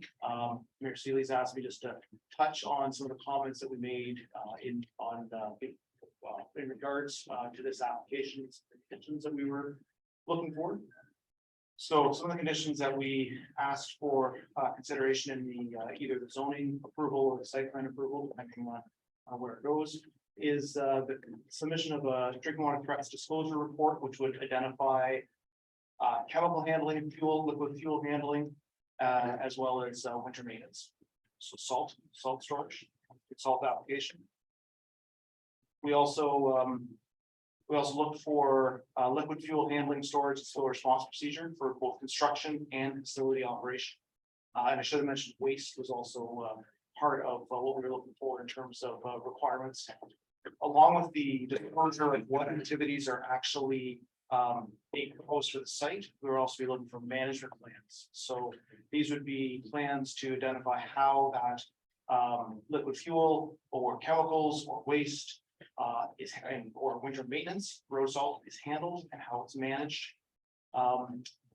We also then provided comments in support of the township hydrogeologist related to the water balance assessment, as well as some of the well decommissioning of the existing wells, and also looking at the installation of a flow meter on whatever is the production well for the site to record water usage on the site and obtain records of that water usage. And that would then tie into a wider study and wider work that's being done in regards to wellhead protection areas for municipal supply, specifically city of Guelph.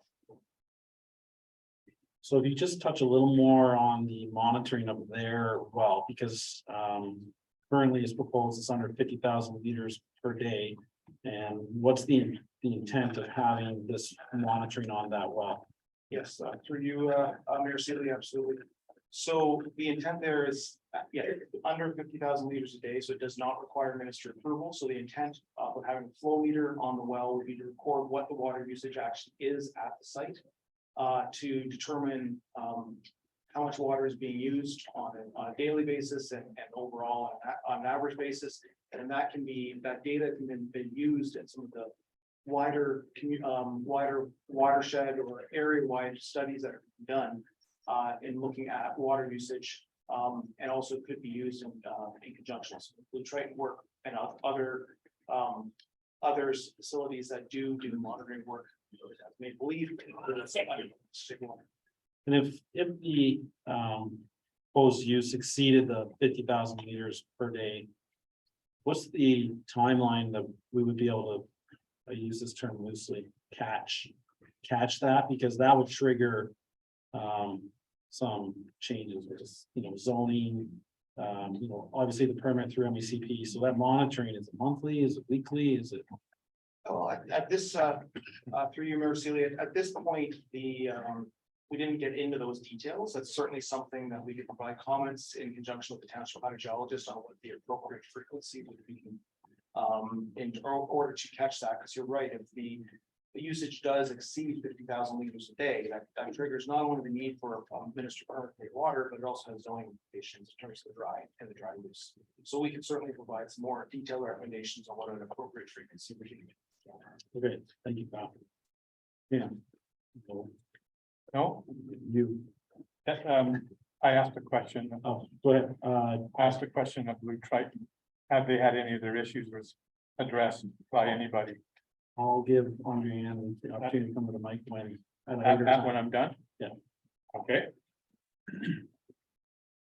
With respect to the septic. Is there a septic expert here? Yes. Okay. So we're not soil scientists or septic experts, but we do manage 55 septics. And we do have a water permit with weekly monitoring at great expense. And it's very important to us. But we are very concerned about the discharge rates. Again, I don't have all the details on your building, but I know how to work a calculator. And so I just added up according to the Ontario Building Code. Number of water closets I estimated at 10. I counted the loading docks at 21 because that's in the proposal. And I looked at various expressions of employee numbers. And with just the building, if you don't have any employees, you're over 10,000 liters a day. As soon as you have any employees, if you get to 200, you're adding 25,000 liters a day. And so when I look at the sizing of the septic, I go, well, what water estimates are they using to determine the size of the septic? It doesn't seem to make any sense. Now, I've talked to a septic expert, I'm not him. But the size of the septic seems really limited, given the potential flow that you could have based on the building permit, pardon me, the Ontario building permit schedule for water. It just doesn't add up. So we're concerned that those estimates are very, very low. Okay, maybe we'll let the individual address that. Thank you. I'm Dave Morlock. I'm with Flowspec Engineering. And I've been retained to design the septic system. So first, address your question about calculation of the daily, we call it daily design flow or the peak flow. And that's based on a combination of number of office employees. So that number of 150 is just in office, like that's a permanent staff. And a flow rate of 75 liters per day per employee is assigned to office employees. So that's the first part of that. And Even when there's showers? Because in the building permit, it said 125 liters per shower. yeah, what we do with showers is we determine what's a reasonable estimate of shower use amongst the employees. We don't just simply take the entire employee load and apply the shower rate to it. Just because in our experience, it's a very limited number of employees that would actually use the shower. So we'll typically take some kind of a ratio there. And we provided a safety factor on our design flow at this stage to accommodate some of those final design details that will get fleshed out.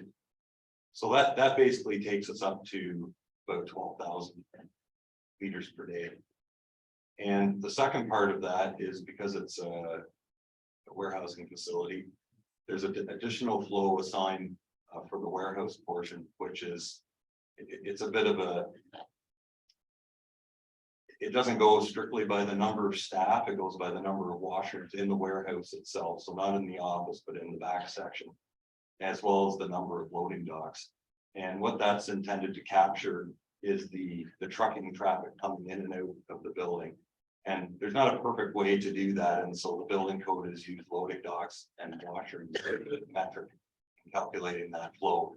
And so the intention there is that a truck might come in and they may use the washroom while they're there. So they're not necessarily a 8-hour a day staff member, but they may use the washroom while they're there. That's a very conservative flow calculation, by the way. So that adds another probably 10,000 liters to the flow and brings us up into the 22,000s. And so I just wanted to make it clear that there are 2 or 3 different metrics being used to calculate the wastewater flow here, not just the 150 office employees. And then the additional flow to bring it up to the 25,000 that you've probably seen is just simply a safety factor to account for some, possible variations between now and when we get to the final design stage. Does that help? It does, but if the applicant is referring to the potential of 200 employees, shouldn't the septic be sized for 200 and not 150? Well, I would say that the septic is going to be sized, if we think about it in equivalent terms, it would be sized for definitely more than 150. If you were to take that number and divide it by 75, it'd be well over 300, but that's not the exact intention. That's just simply taking the number and dividing by an 8-hour shift. So there's definitely, the system hasn't been capped at 150. There's certainly, and it's not a statement of growth. It's just simply, these are the maximums that were presented. And, but I believe the population would be very conservative. So the soil percolation rate Yes, were about 15 times better than ours for the Tritons.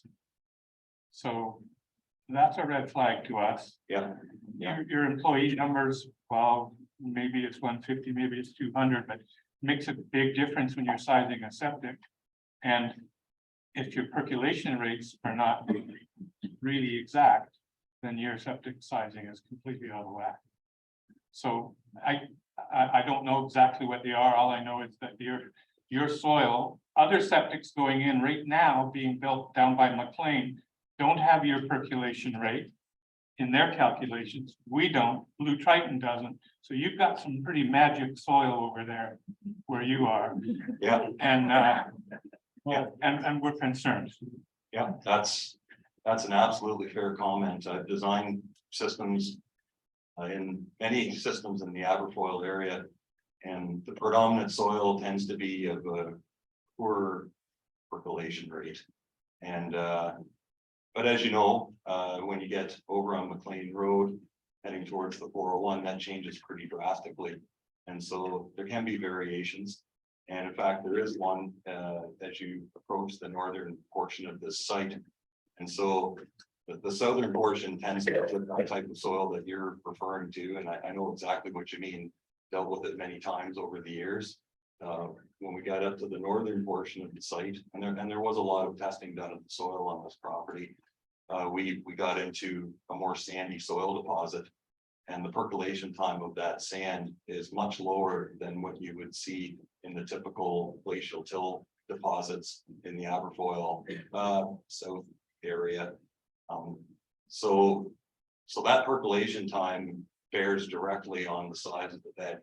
So, and I don't want to get into the weeds too much of numbers, but the percolation time of a sand could be, you know, a third or less of what it might be in this till, probably even more. There's variations there, but it would result in a much lower sizing of the tile bed as a result of that.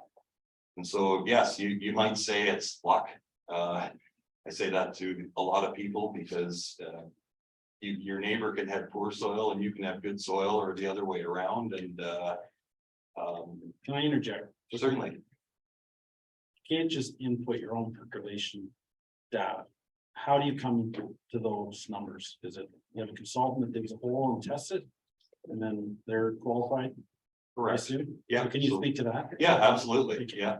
So we have test holes excavated and we collect samples of soil from those holes, representative soils of the deposits, representative samples of the deposits that we encounter.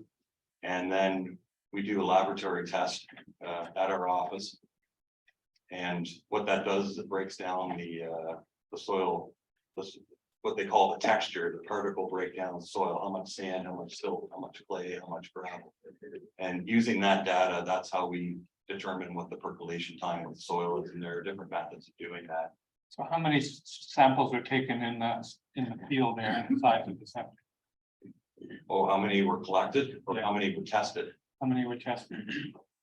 Probably about 5. Because what we know is that we have a really radically different percolation rates, sometimes 50 meters. And so having the adequate testing is going to be critical to that septic working. Sure. Yeah, And absolutely. okay, And you were speaking of that your flow estimates were conservative. However, even with those conservative flow rates, is it my understanding that you have redundancy built into the system? Because The proposal is 150 employees, but you stated with the 75-liter factor, there was redundancy in the system. So it's conservative flow rates, but redundancy, or am I misinterpreting what you're saying? Well, the 75 liters is conservative to begin with, in my experience. And the addition to that is the warehousing calculation, which almost doubles that 150 flow, and that's just based on the Ontario Building Code. And in my opinion, those are quite excessive as to what I expect is going to be produced. And I know there was some discussion earlier about monitoring of flows. A ministry approval does require daily measurement of flows going out of the septic system. And so that's a ministry requirement on any. But shouldn't the flows not be conservative, but actually be the maximum expected? Correct. Yeah. So then why are they conservative? I mean, conservative suggests understating water demand and flow. It should be the other way. It should be going, I size everything for 200 employees. Because that's the maximum that could be on the site. Yes. And then you round up. Make sure your septic is right. Don't round down to be conservative. No, we haven't rounded down. Okay. The calculation is conservative, but we size to the calculation from the Ontario Building Code. And so that creates a conservatism in the design, just by virtue of the fact that the rates that we're required to use are conservative. Okay. So I wouldn't say it's a redundancy necessarily as much as just a conservatism in that warehousing calculation.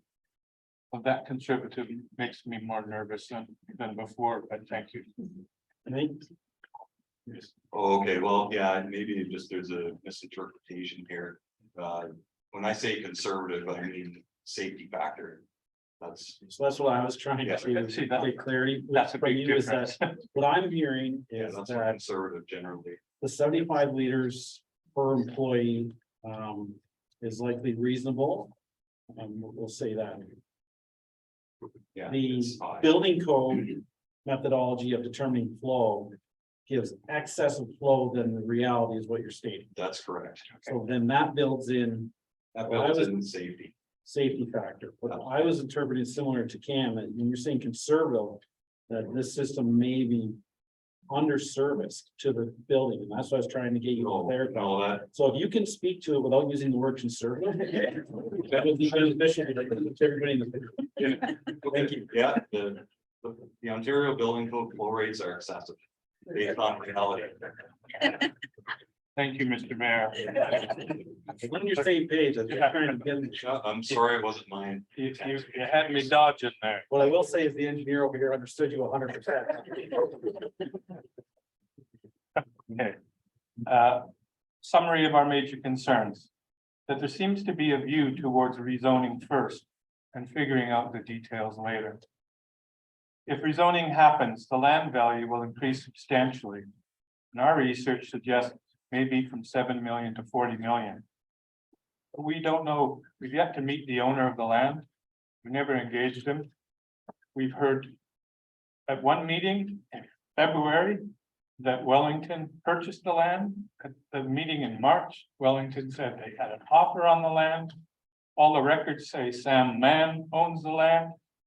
Again, you might as well be barriers, fence heights, because we don't really know who's doing what. I'll maybe stop you momentarily there, and I'll let Mark explain as much as you wish on when you likely have a you have a agreement to purchase the property with conditions. So the individual that you're mentioning owns the land. I'm not gonna speak for you. I'll let you explain. You're doing a good job on that. Yes, you are correct. Sandman is the owner of the property. We are entered an agreement with him. It's a conditional offer to purchase the property. And it's based upon getting the zoning change to be able to do what we want.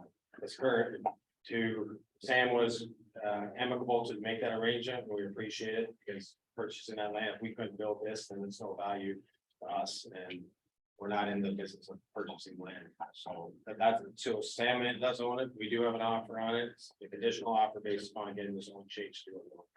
Does that help? Yeah, it does. Be nice to see him. Well.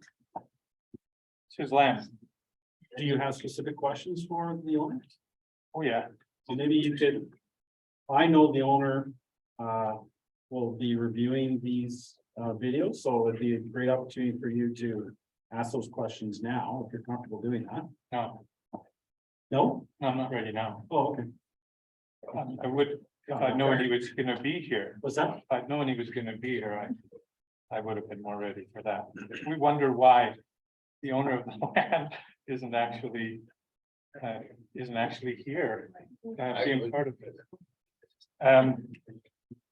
The difficulty we have, and I think the township, is that we don't have all the details required to ensure the applied use of the land is appropriate. And that the required permits will be granted, the biggest one being the septic. Since I'm not entirely sure there isn't more groundwork to be done on the septic. Can I, pause you momentarily? I don't know if Mrs. Whitebox, you can speak to this, or maybe somebody in planning, but if you have a proposal and then the septic can't be certified through the MECP, what happens? Is the proposal, is it done, or the septic has to meet the requirements for the proposed building, or the project essentially dead in the water, correct? Or can you speak to that? Or use that? Sure, yeah, through the chair, so servicing is required, so they will have to do private septic somehow. And maybe Dave can speak to this with some more detail. The reality is at the zoning stage, we look at it kind of at a higher level, and then the site plan, but really we're looking at it conceptually. Can a septic fit here? Can it work?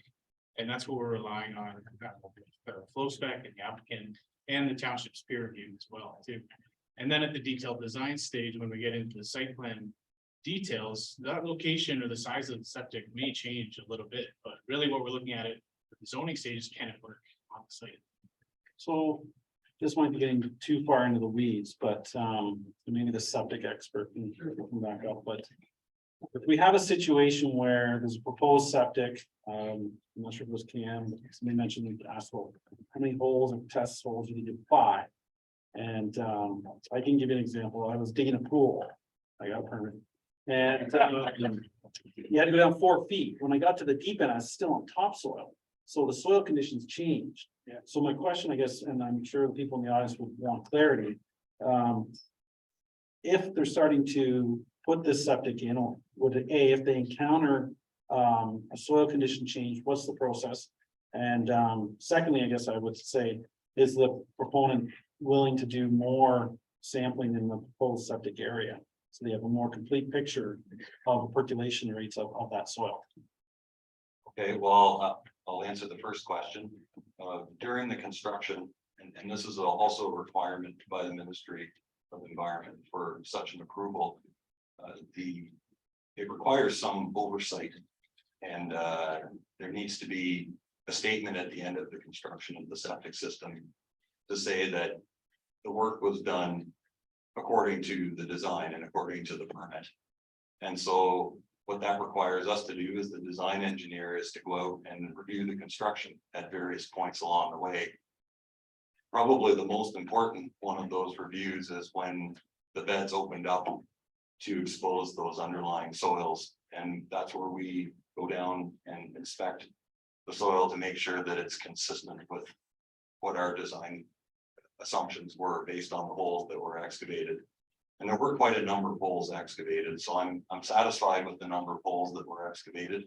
But that obviously we can't open the entire area up when we're in the testing phase. And so we dig as many holes as we think are necessary to give us confidence in those conditions. But at the time of construction, we do actually go and review the entire open hole. And if there was some kind of a difference, we'd have to address it at that time. It does, I mean, the timing seems peculiar, but, because I mean, you might find, you know, an Indian burial ground in there, and then what do we do to what happens to the zoning? Well, there's. I wish you hadn't used that analogy, because, you know, if you find historical artifacts from the indigenous people, it Okay, creates bad a soil. very serious circumstance. So I appreciate you're trying to be a bit humorous, but that would have significant implications for the township and the project, right? They would not just keep digging through the indigenous site. They would have to, stop, but so maybe if you had a different analogy for the. How about water and soil? Just making sure. What happens if when you open it up? You find it's like the mayor's pool and there's variations. What happens to the zoning? If the permitting for the septic doesn't work out? That might be not a question for you, but you Well, understand the question. Yeah. Yeah, I can't speak to the zoning specifically, but. Let's just say, well, first of all, from the perspective of water level. That's something also that's investigated by these test holes, and also there are a number of monitoring wells that are installed here too, so. The water level in this particular location is quite deep, it's something. Below 4 meters, so. I'd be awfully surprised if that ever reached up to the level of, if we're, that we'd be even close to the actual piping in the bed. But that, I will say, just to satisfy your curiosity, that. We have had situations where you might have a higher water table than what was encountered. In the original test holes, and we will adjust to accommodate that. So for example, if there was a higher water table, we would just simply lift the bed accordingly to achieve the separation we need. My last question about septic. Hold on a second, we felt that maybe Zach would want to have some information to that too. Sure, so through the chair, the question about zoning, the zoning's in place and you have to raise the bed or something like that, but the zoning would be in place depending on council's decision here, obviously. And the design aspects of the site would come after the fact, so that doesn't affect the zoning. The zoning is predetermining what could happen in that site, yes, but when it comes to, say, the size of the bed or the height of the bed, that happens at the detailed design stage. So is the zoning reversible? If the septic doesn't work out, is the zoning reversible? Through the chair, no, it's in place, and then in the future, if someone else, if it's determined that no septic could ever be built out there, which I do not expect would be the case. And obviously that would change what could be built on the site. So the scope of the building and the admin center would have to change.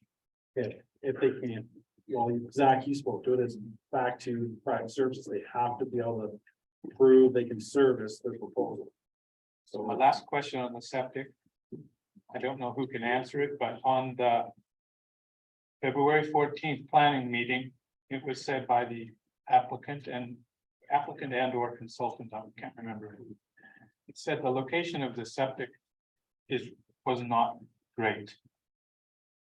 On its location on the site. Could you comment on what you meant? He wasn't here, so I wasn't who here. said that? Well, it wasn't you, sorry. It was the applicant or? Yeah. I thought it was a comment from the audience. No, it was a February 14th planning meeting. It was me. Yeah, I think it might have been you, and you said this location of the septic is not great. Hold on. I'm gonna let the individual that said are you comfortable? No, It was a, it was our planning development advisory committee came to planning advisory committee for comment to pass on to council. So the question was, the comment was made by one of the applicants that the location of the septic bed was not an ideal place because of close proximity to road. Well, no, they didn't finish the sentence, which is why I'm asking. They just said it wasn't in a very good place. And my question is, why did you say it wasn't in a good place? Well, first, I can't recall that line of questioning and answer, but again, Its location along the road, I guess from a site design perspective. Would we be able, should it be located somewhere else, maybe behind the building? Sure, that would be better, but what has been found is that these are the soils that are in the right location for to accommodate the septic system. Well, can you come back and say what you actually meant when you said it wasn't in a good I don't recall why, but. Does landscaping ring a bell? That it would, it was. I think there was a comment about, there was landscaping, and there was a question about, can we not provide more landscaping along the frontage? And that's where the septic, we said, well, that's the problem, is the septic is there and you can't put trees on top of that.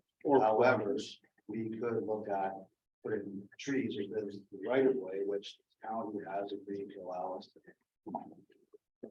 I think it had to do with soil, but maybe you could look into that. Well, we have looked into the soils, just to follow up and speak to that.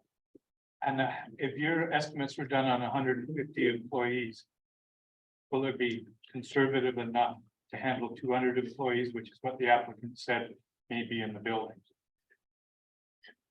Yes, it will. Then I believe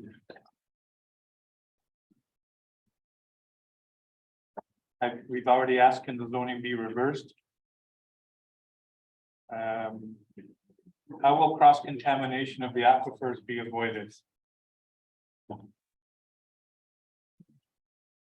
I don't know who that is.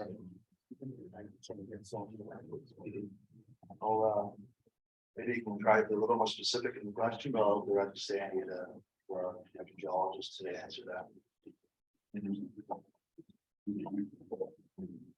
You just have to repeat No, just gotta get pretty close to it. very close. Sorry, how will cross contamination of the aquifer be avoided? Good question. So there's the aquifers in the area consist of sand and gravel, which is hydraulically connected to the upper portion of the bedrock. And within the bedrock, which is quite thick, there is an aquitard layer, which is a lower permeability portion of the bedrock. And then there's a deeper portion of the bedrock aquifer. So that's what I'm assuming you're referring to is how can we avoid that cross contamination? And this is a point that was also brought up by the hydrogeologist in his review. One of the concerns he raised was the water supply well that I suggested might be viable for use. It's an existing well on the property. And he called into question that particular well that already exists probably does not have an adequate seal to prevent cross contamination at the well and from the groundwater in the shallow part of the aquifer and the groundwater in the deeper part. So he's asked that either that well be fixed in order to retrofit it, in order to be used, so it wouldn't allow cross contamination, or that it be decommissioned and a new well be put in. So we've discussed that point brought up by the township hydrologist, and we've decided that the existing water supply well, which may not have a decent seal preventing that, we will adequately decommission the well in accordance with the Ministry of Environment's decommissioning regulations.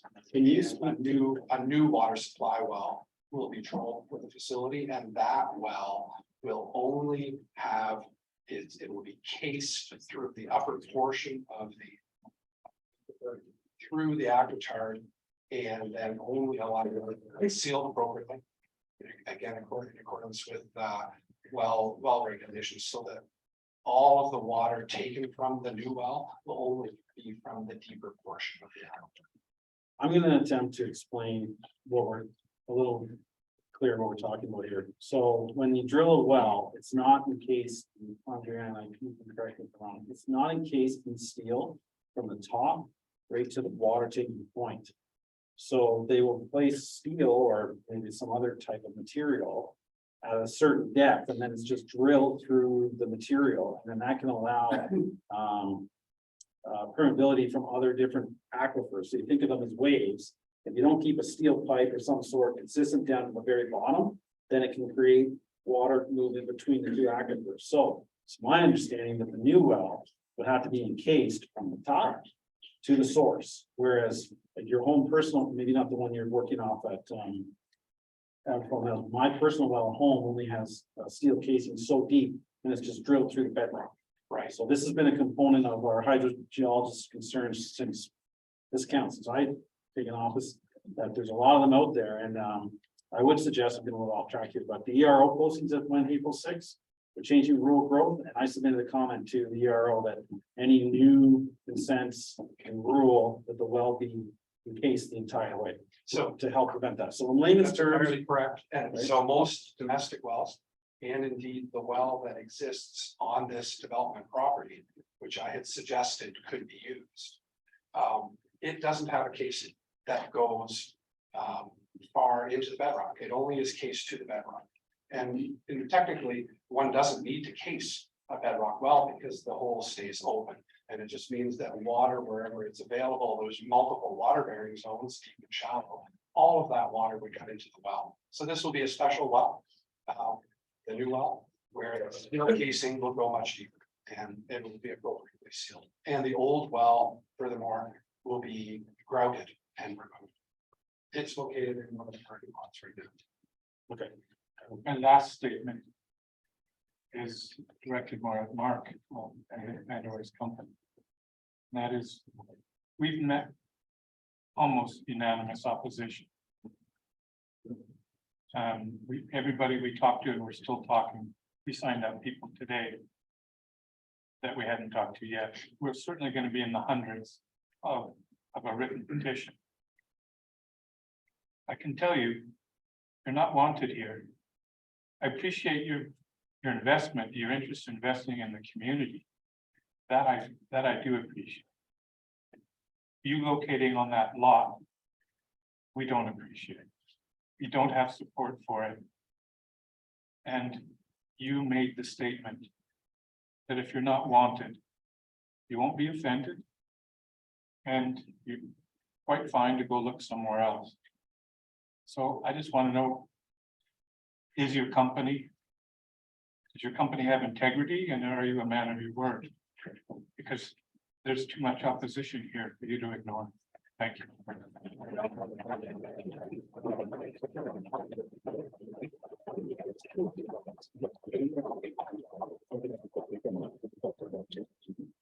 okay. I'm making the game, man. I'm not gonna lie, that hurt a little bit. Sorry, it's not so. Why you looking me in the eye and said, I'm not wanted. Okay, please stop interrupting him. You asked him a very personal question. Give the Mark opportunity to answer. Or if you prefer, it's a pretty. I'm a passionate, emotional person, and I said I don't do this for a living. I appreciate you saying that I'm not wanted here, and my company is not wanted here. We already are here, like we are on McLean Road, and the majority of our employees are already there. Like we're not bringing a mass people from elsewhere. We have 50 employees currently just down the road that use Gilmore, they will not use Gilmore, sorry. They use Rock Road. You have my shirt, no problem with that. You talk about that pork chop, I'm just interested in work. Oh, I get it now, it's T-bone. Yeah. No problem, we will put that in, absolutely, in my word, I've said that before. As far as not being one, like, yes, we have done investment, I appreciate that, and this is just kind of shocking to us, really, and I appreciate that you guys have been honest. We thought we'd be welcome here. We are here, we are owner, we live in this country, sorry, and we live in Aberfoyle, all our ownership, so we thought we were gonna build something that you guys would be proud to drive by. We thought we could work with you guys, be good corporate citizens, and be a part of this community. We contribute to the community, and we plan to contribute to. When I said it, what I was kind of thinking that, what I meant to say is we've hired all these professionals here to review all the concerns that you have, and if they identify, if it meets the concerns that have been peer reviewed from the county, that if it's satisfied, then there'd be no reason for us not to be here. And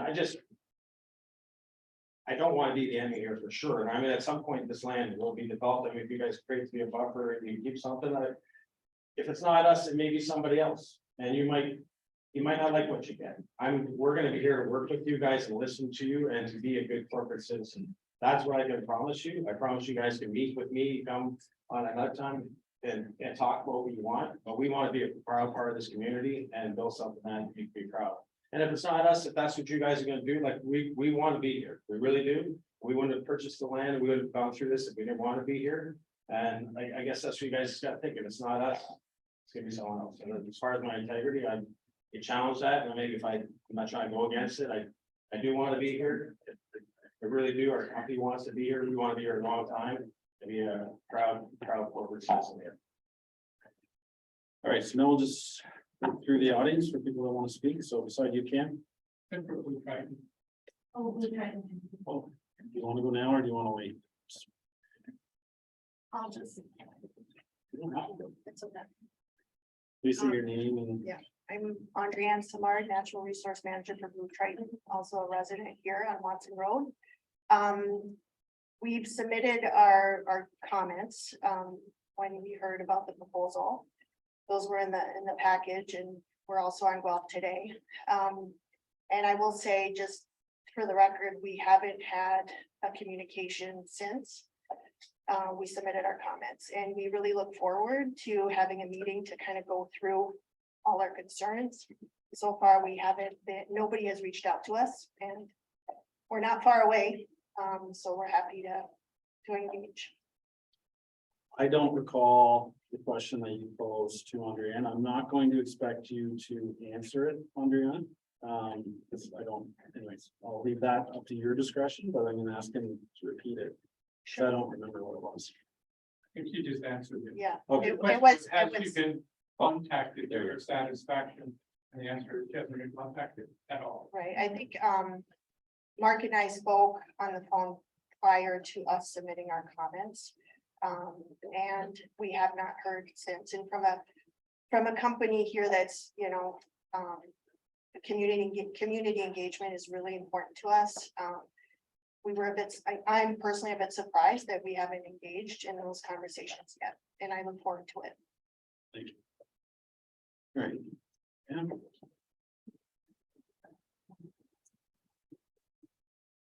Eric, I'd say, Yeah. you're on. So I It's just- that's a I'm just gonna let, sorry, yeah, come on up, just come on up, say some time, but you just want to say. a couple- Andrea, I just want to say, as far as I recall the conversation, you spoke and we said we have open communication, exchange emails as far. You and I believe we have an open communication for you to contact me. As far as professional, like that's not my thing. If they're not spoke to you, then maybe someone can speak to you. Well, I don't need to get in the back. No, I just wanted to say, I did see the table of how you guys addressed your comments in the package. And it stated that you have been in touch with Blue Triton. You're, I'm assuming that was your team that said that.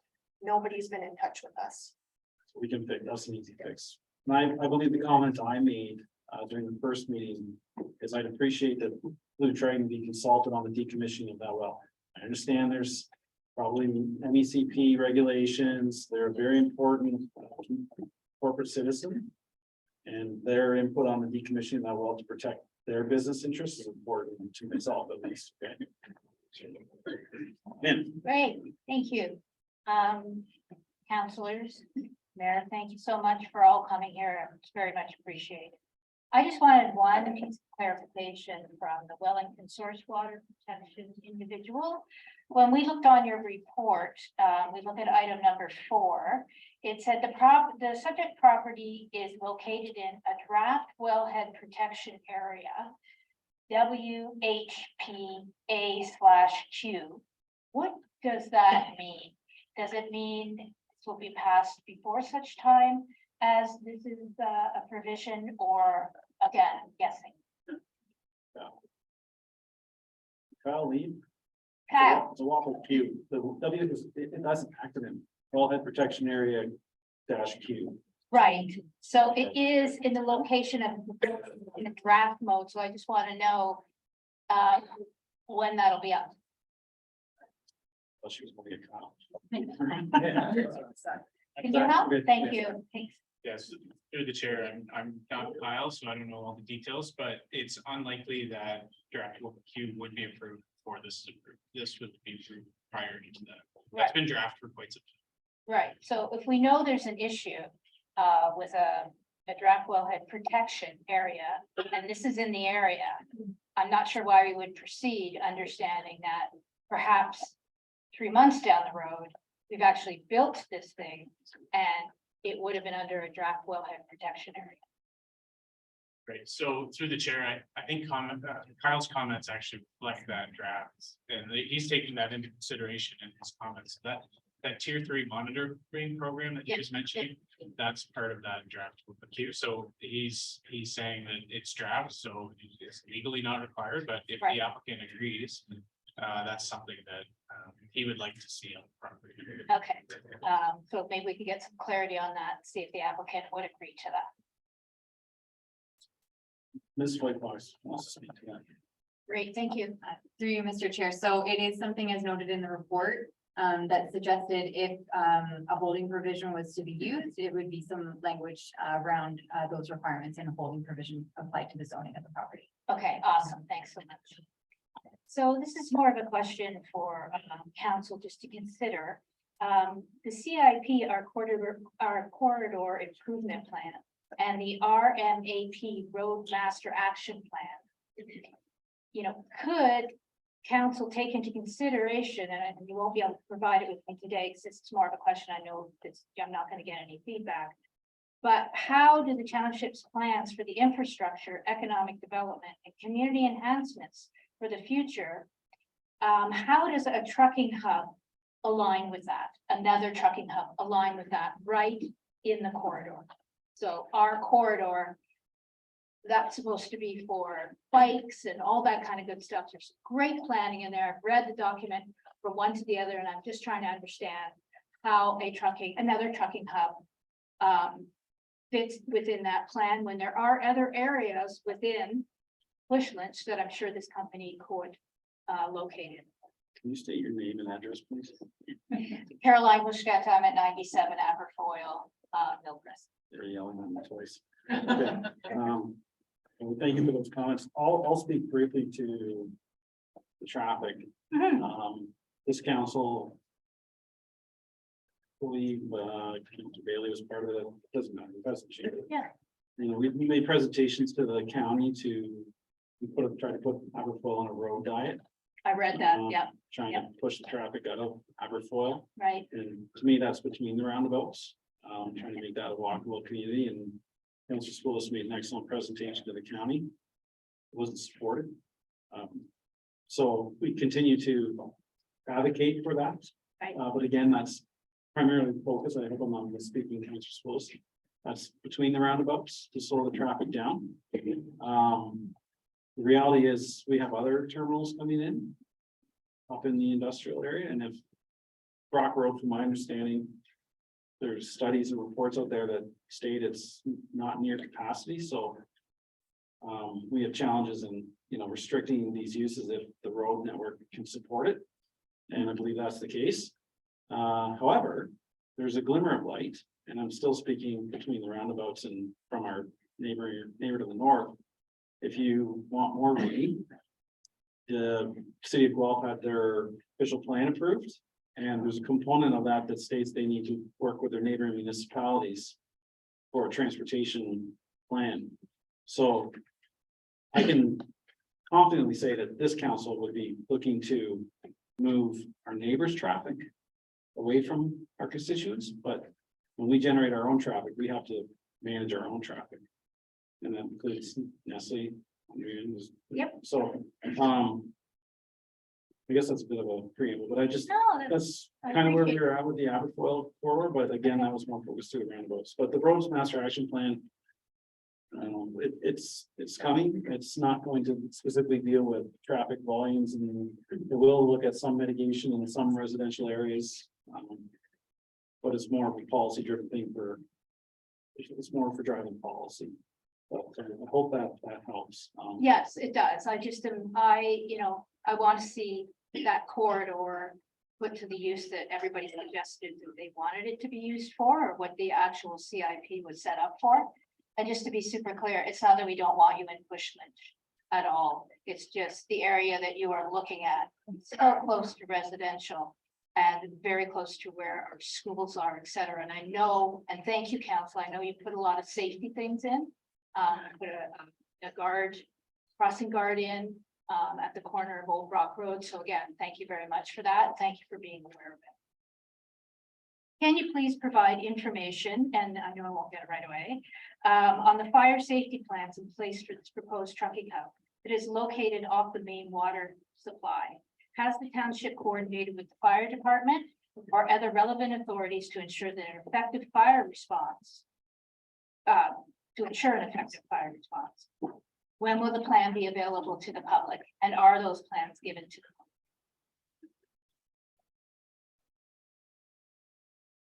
So I just want to make sure I'm understanding the question.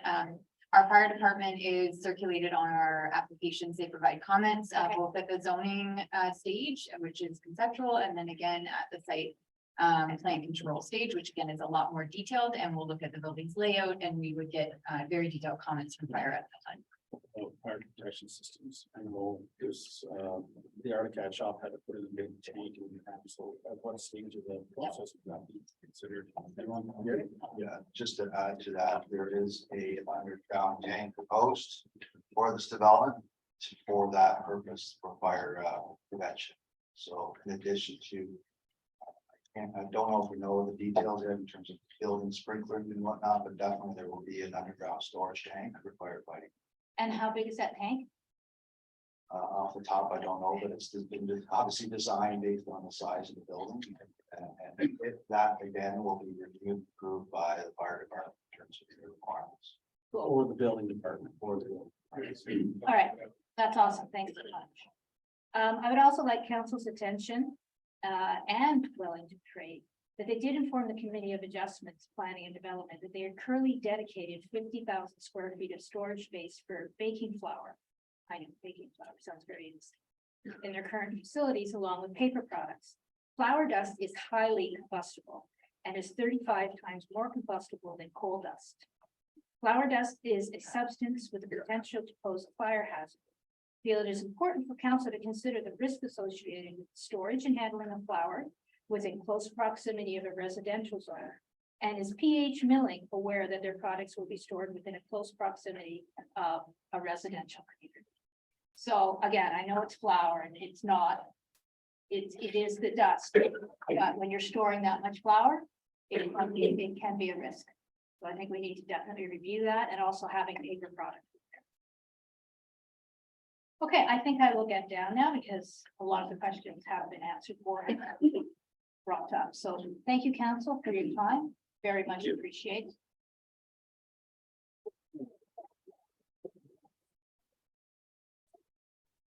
Working through the front row, Jim. Sharkey. State your name and address. So everyone knows. Randy Moretti, 138 Aberfoyle Mill Trestle. Actually, the smartest thing said tonight is, Mr. Mayor, you said it. I can't stop anybody from driving where they want to drive. And you can't. So you can't tell them where to drive, and that's why I'm worried. I have nothing against all the planners, all the people who have assessed this and everything. I know they're very smart at what they do, but they do their numbers on what they're told to do their numbers on. They're not thinking of the traffic coming out. They're telling you, we can handle the traffic going up and down. Well, yeah, a lot of traffic will go up and down, but when they pull out, they either got to go right or left, and they're going to cut into traffic. And if they're going left, I think there's going to be a major accident there. I bet on it. We built two. The taxpayers paid for them, us, all of us, 2 roundabouts. And supposedly, you can correct me if I'm wrong. Up there, you know, the #1 most dangerous road was Malpe Road and Brock Road and Footsland and in Guelph. I would understand that was the most dangerous corner. And that's why you put a light there. I was there the other day. Yeah, I know Guelph did, but it was, you know, because it was so dangerous. We advocated. But I was there the other day. The traffic was completely stopped, and I have pictures on my phone all the way down to Damon Drive. That's how bad it is, and it's every night. If you go there, every night, that's like a kilometer almost. And the other thing is, I don't know if anybody in this room's driven over to Kitchener and see what Amazon did to that neighborhood over there. But it's the scariest thing you've ever seen. It's like unbelievable. And I worry that, I hope Mark is very successful, just not in our neighborhood. But I would hate if he wasn't successful and somebody took it over. And his plans would be thrown out the window, and all of a sudden we end up with something like Amazon built. And as I say, I don't know if you've seen it, but the thing's like the size of Aberfoyle. And it's right across from a subdivision. That is beautiful subdivision, and everybody went crazy about it. Even the judge got involved, everybody, I don't know how they ever got it through. But that's all, I want to keep these up too long, but thank you.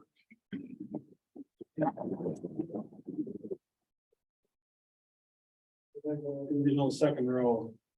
Thanks. Yeah. Ladies, anybody else want to speak instead of going individually? Just there. We'll bring it up, you've been waiting patiently. Say your name and address, please. I got a couple of, my name Enzo Di Piazza, 153 Aberfoyle Mill President. I got two questions for the developer and all the guys in the back here.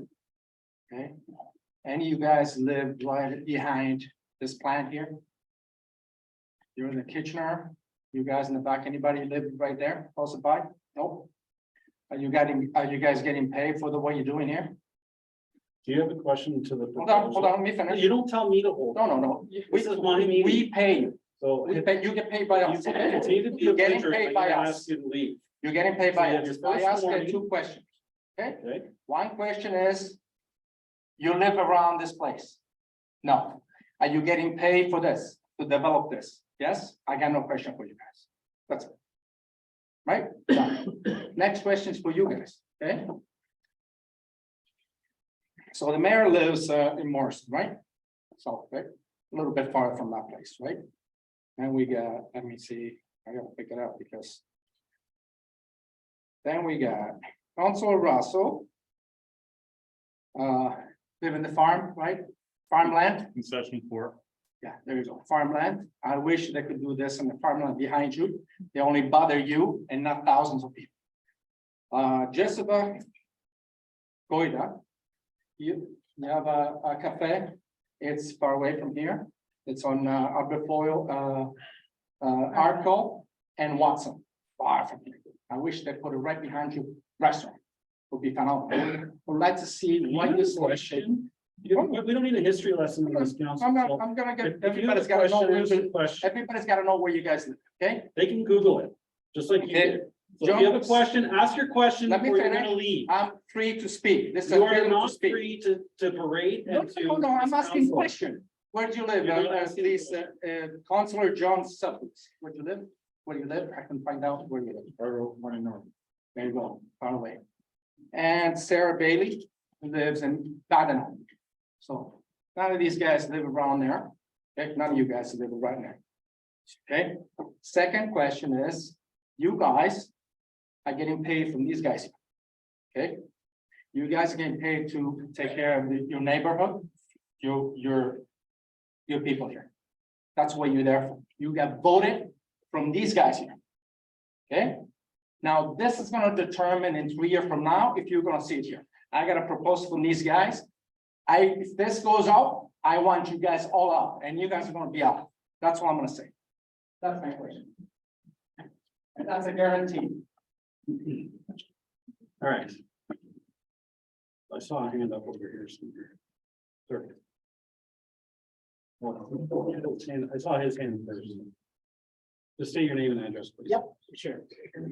Ray Townsley, 59 Bradley Path, Aberfoyle Creek. I'm coming to the meeting late. I didn't realize it was the first meeting, so my first, and thank you to the council and to you, Mayor, for putting this all together. My first question is, why was Paul Bushlands not invited to these meetings? Why was it a select area? Okay, so I can, Ms. White Fox answer, but under the Planning Act, there's a distance that is required to be notified, it's 120 meters, correct? We recognize that, this is important to the community, so they have specifically notified the members here that live in Aberfoyle Meadows. But there's also staff tape initiatives on social media, and I'll let her speak to that. But there's also a component, the public, these are all public meetings, they're posted. Yeah, you have to take some responsibility to. No, for sure. To look at them. So I'm just gonna let her speak to what they did above and beyond. the I take 120 full rating. accountability for not finding out. So just let her speak Yeah, to just sure. what it was, and then you can. Sorry. So thank you. So through you, Mr. Chair, so the Planning Act does require notification to individuals within a buffer 120 meters around the subject property. So that's a letter that would come straight to your home.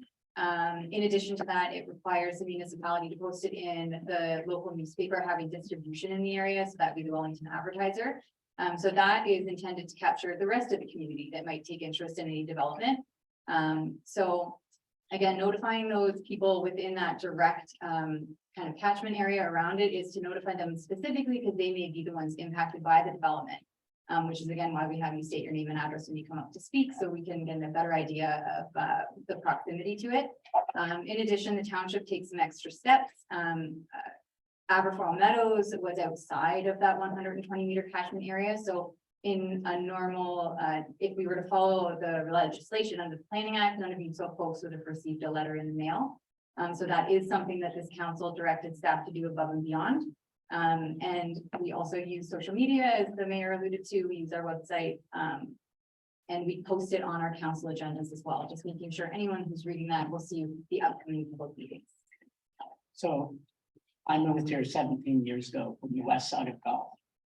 For 50 years, the west side of Gulf and all of Cambridge tried to get their highway straight.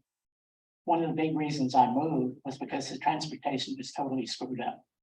Through downtown Gulf, you have trucks traveling well beyond the speed limit, causing traffic jams. And I would hate us to see this, even though to Mark, I would say, you're the lifeblood of the economy of Canada being in the trucking business. But my question here is, can we not go to a broader scope? For example, someone got up and stated, I should give you my background. I've worked putting buildings up across North America. Okay, I've worked with federal and provincial governments and US governments. Statistics mean nothing. What statistics are there for is to be monopolized. Now move them around to what's the best story for you. And I respect that, but I also respect things like nobody can tell you as an independent business person what your hours are going to give operation. You have to stay in business. But my big question is, especially here, you put in 2 roundabouts. My traffic coming out of Aberfoyle, where I live, has tripled in trying to get out of and get in under the hill. It is horrific. I appreciate it moves the traffic, okay? But I think you would appreciate most Canadians don't know how to drive in that fast, number one. Number two, but that's where here. Shouldn't we be looking at, well, somebody said, oh, Brock, it meets all the, doesn't need any more expansion or anything. Southwell is going to be much more dangerous than a trucking company. Shouldn't we look at that? I'll speak to that. This council has had discussions around the Clare Multi expansion. I don't know if you were in the room when I alluded to it earlier, how we attempted to get Aberfoyle on a road diet.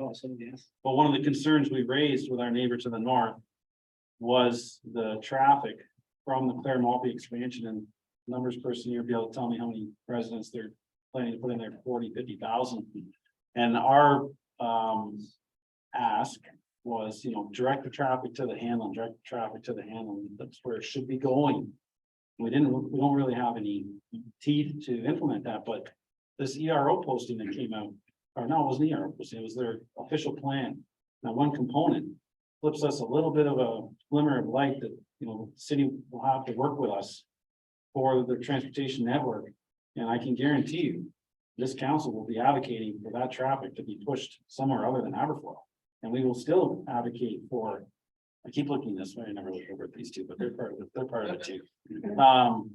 Advocating for making Aberfoyle between the roundabouts, more inclusive community. I mean, there's been comparisons to, St. Jacobs, and we get it, the traffic stop, even so much so, as I've called counselors and I said, what do you think of putting more street lights in Idaho? You might not want to hear that if you live on Brock Road, because it'll be brighter, but there's not a street light on every light post. And it's dark, so if we can make it lighter, we can make it more appealing to walk around, so. Unfortunately, that was one of the lessons that I learned quickly when I became mayor, was that the wheels of change click slowly, but we are with you on that part. I have more concerns, I shouldn't say I have major concerns with our neighbors' traffic coming through our community. Now, the county's position is that the county road network primary role is to move goods. So that, it doesn't matter where it originates, and that's why Brock Road it's planned to be turned into 4 lanes, we won't be down. And I've been pushing against that big time. So it's tough. It's tough because the county road network is meant to move goods and keep the economy going. Brock Road is part of that. I think though, you know, you would acknowledge, we have what, 6 trucking companies, we have a bus terminal. You know, it goes on, we have the gravel trucks. You don't need more traffic in this community, you just don't. And the region.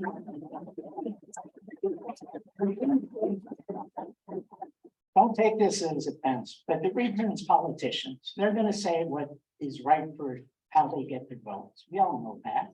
I did it in business, you know, you go with the flow, but these people are not interested in Aberfoyle. They're just not interested. And I empathize with all of you trying to get something done, but don't hold hope, but don't rob Peter to pay Paul. That's what you have to be careful about, or it'll get worse. Anyway, thank you again for.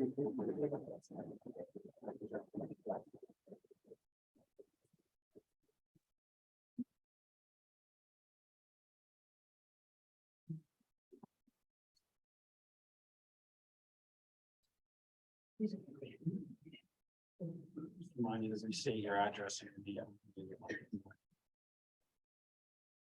We are marketing Kathy Godding, we're at 4 Gilmore Road. We're gonna be uniquely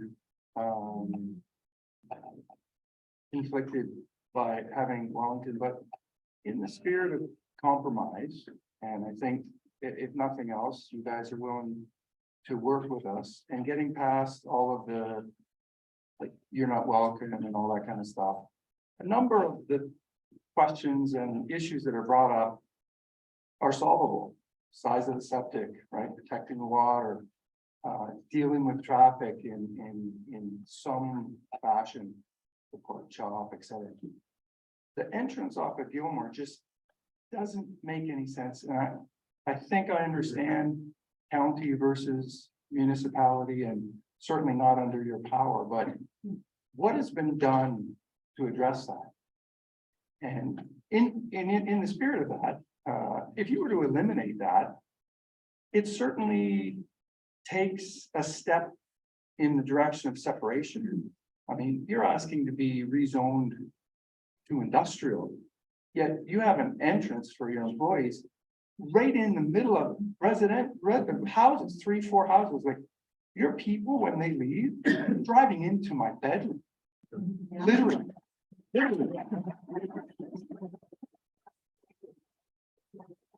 I understand it's a county issue, right? But from a resident, from a personal standpoint, I don't care who's stating that you can't have an entrance off of Brock Road and all that kind of stuff, right? But it doesn't, the spirit of it's being lost, because by restricting that entrance off of Brock Road, they're forcing an exit and entrance right in the middle of a residence.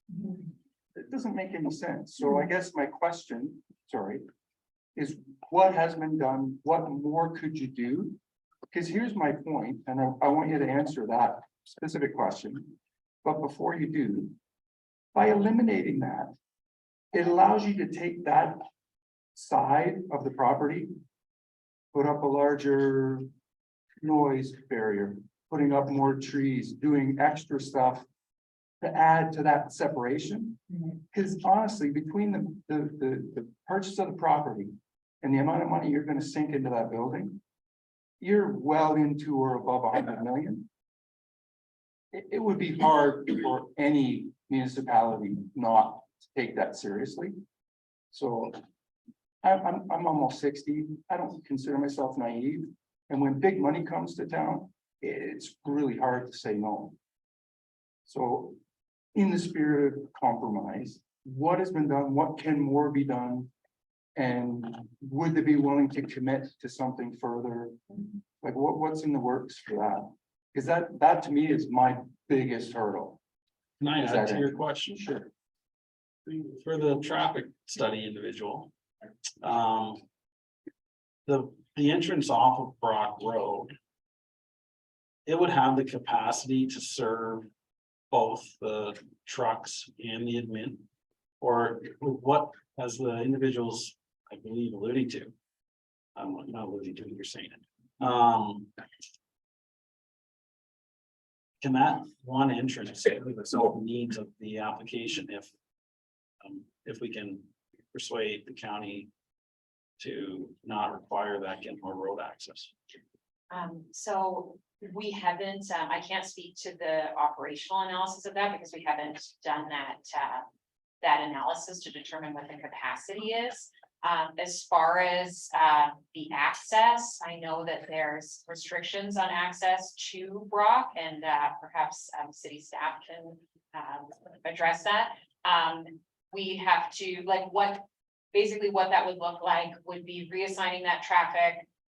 If we had a separate driveway for trucks and for vehicles, what the spacing was, what the spacing is from the roundabout is very critical. So that kind of analysis is absolutely, we can do that. I can't speak to the results of it though. Can I pose a question to you? Yes. What if the entrance on Gilmore was an in only? Versus, it sounds like there was a lot of conversation about the out. Okay, for me specifically, the out is The biggest issue. way more concern for me because, and especially if they turn right, just for humor's sake. Because then you're right in, but is it an improvement? Yes. Is it an improvement? Yes. However, eliminating it takes care of a number of issues. No. And guess what? It won't encourage them to turn down Gilmore if they're not already. Zach, do you have any comments on the driveway access to Gilmore? Yeah, through the chair. We can't speak to the county roads department. They're the ones that provide those types of comments. I do know from speaking to them, their preferred routing would be straight off of Gilmore Road and having no access on the property. Which I understand your concerns. I'm just saying they're the county roads department, that's their preference. So that's something that we can take back and talk to them again about the options for only allowed from this interest. Here? Yeah, we'll revisit that. Just to answer your question specifically, portion in terms of what is the net effect of directing all the traffic to that one access, assuming the county staff will allow that. Just so you have the answer.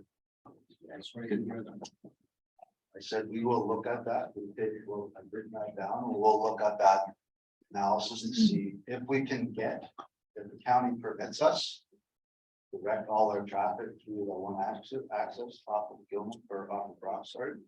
Then we'll look at that and see what the implications are, first of all, because we don't know whether there's a turn lane required. Is there enough space there to provide a turn lane from the roundabout to the entrance? We don't, there's a bit of analysis to be done there, but We're already putting at least one in there right already. yeah. Right.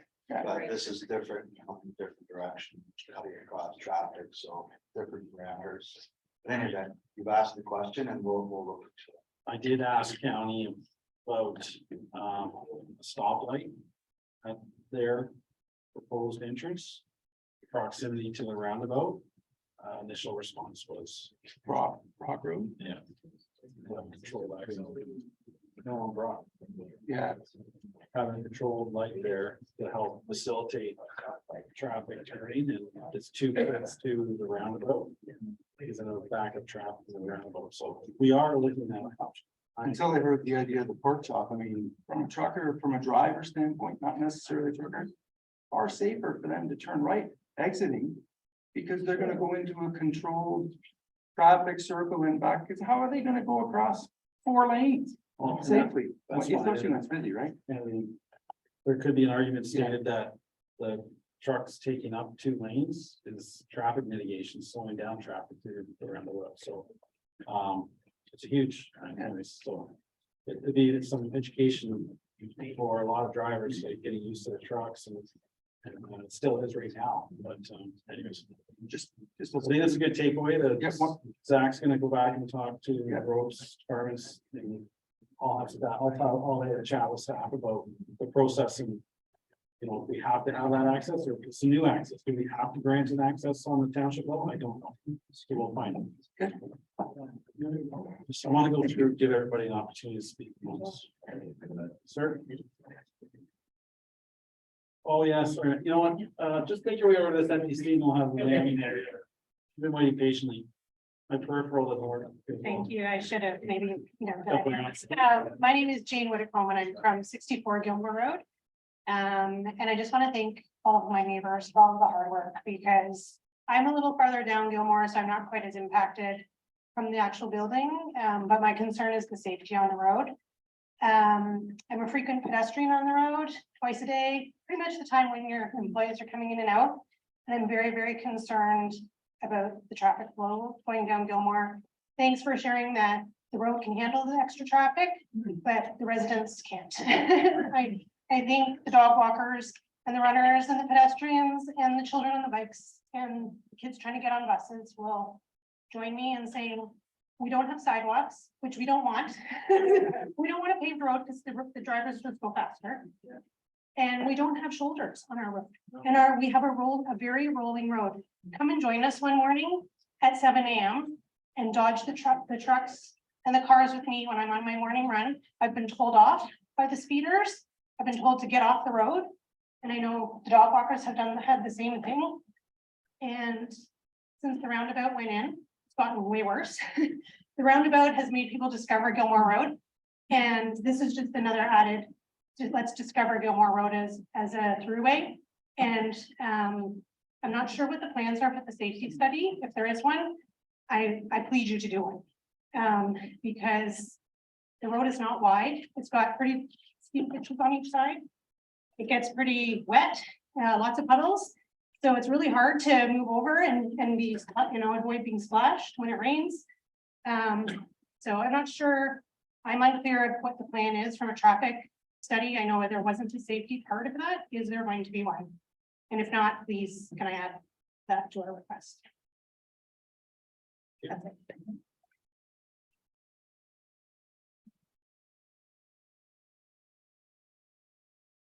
Peter Scott, 56 Gilmore Road. I just want to reinforce what the last 2 speakers have said. I didn't actually know that. I have been walking my dog. Gilmore Road is probably surprisingly active. With people walking, jogging, biking, walking their dogs, that's me. Walking their grandchildren or children up and down. We don't need more traffic. Everybody else has talked about the technical aspects of it, the sewage, whatever. I'm more concerned about the road itself. I feel more. And is there any way to have everything exit and enter off of Rock Road? So that's been asked, and I hope somebody will look into it, but I think it's very important. That is my big opposition to this.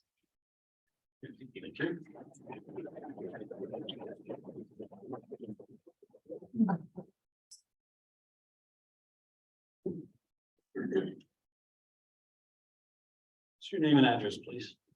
My name is Atawa Lisa. I live in 98 Bullock Road South. But before I tell you why I have little problem English, I'm sorry about that. Maybe you understand. My house located in corner to Bullock Road and Game. We live in 6 people. We live in the house and my grandson. What you feeling if you inside me? Every day, 150 cars coming from to my house is noise. Is too much terrible for me. If you inside me, what you feeling? You don't like it, you don't look at this, you know? You understand me? Understand you. And that is why I don't like to group this. I have problem English, I can't talk. I understand what you're saying. Yeah, thank you.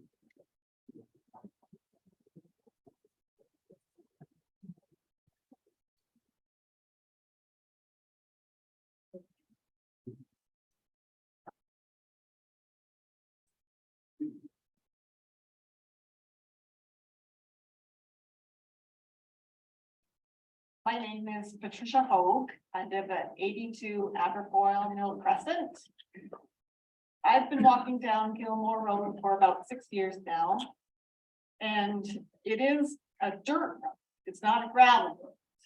And I've met runners and dog walkers and grandchildren and bikers and wildlife.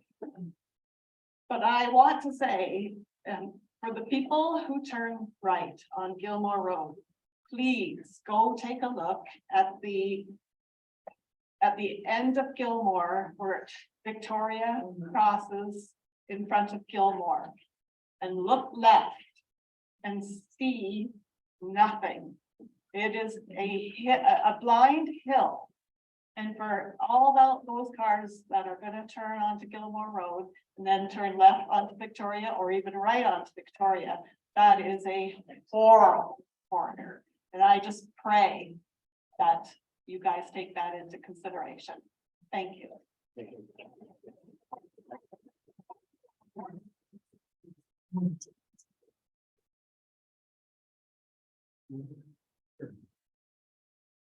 Hi, I'm Mario. I live at 122 Aberfoyle Mill Crescent, Sorry, read your last name too, please. Biasini.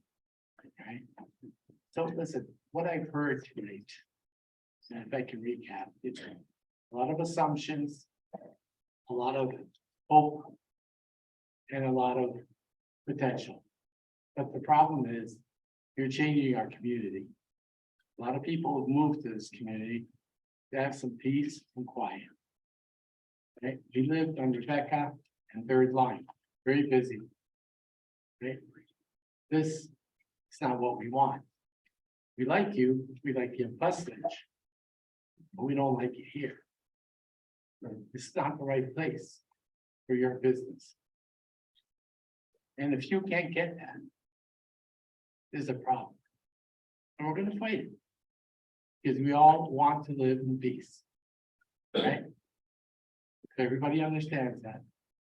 And I think we all have it in there. What do you say, Bert? What do you say? What's his name? Mark. Did you ask me a question? Yeah, what do you say? Are we okay? You're gonna just let this go, is that right? All right, Move on. Thank you. I'm asking him a question. Can I not ask him a you question? asked your question. Go Do ahead. you want to answer, Mark? Can you ask me one more time? Are you gonna move on from this and make us live in peace?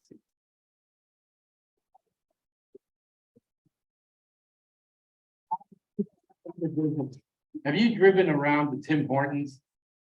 We took pictures. It's a garbage dump back there. Right? We haven't even mentioned Purolator trucks. We haven't mentioned garbage trucks. We haven't mentioned the postman. We haven't mentioned anything. You know what this is, guys? You know what this is? This is what this is. What happens is, this is like the city or the town saying, we need a crosswalk here. And nobody answers it. We need a crosswalk here. And then when somebody dies because of traffic, they put the crosswalk there in memory of the person that died. That's what's gonna happen here. That's what you're hearing. Do you want to answer the question, Mark, or want to move on? Oh. I'm gonna let the professional make a decision whether we can be here or not. Like I'm hearing you guys for sure, but we are in Bustage. But not, listen, you know what it is, Mark? It's like this, right? It's location, location, location, right? You buy a house because you buy it at the right location. You're buying at the right location, but if we were in your backyard, how would you feel? You'd feel the same way. the beep, all the stuff that's gonna happen, and we don't know what's gonna happen because you're a businessman. I'm a businessman. I wanna make money. I don't care. Once I'm in there, you know what? I'm gonna get away with this and get away with that and get away with this. You have another question? No, I don't. Thank you. I'll just say, just to finish for sure. The powers that be, if we are told we can go on Brock Road, we were told we couldn't. Or if that's what they determine it can be, hey, no problem for our thing. But I assure you, if we're going on Gilmore, we'll put that pork chop in. Gilmore is a gravel road. I know, I don't want it, But but all we're gonna do is we're gonna have to repave it, it's gonna be our money, and when things happen and our insurance rates go up, there's a lot of implications here, you don't understand the implications that you're causing. It's just not the right business for that location. Thank you.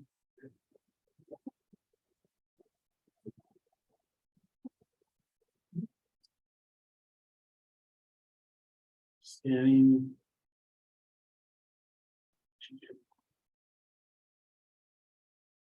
Any? Sure, come on.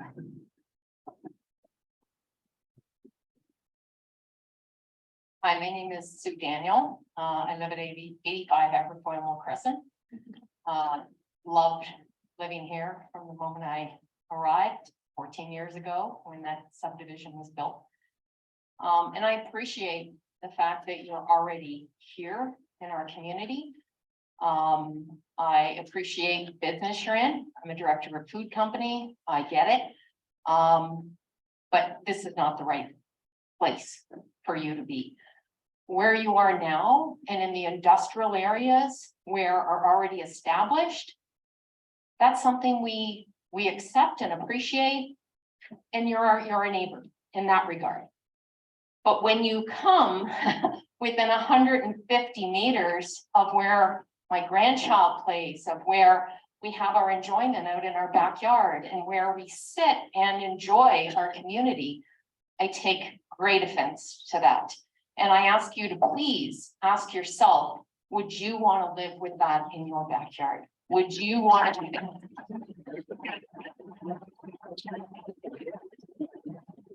Would you buy my house if this happens? Would you want to buy my house after this happens?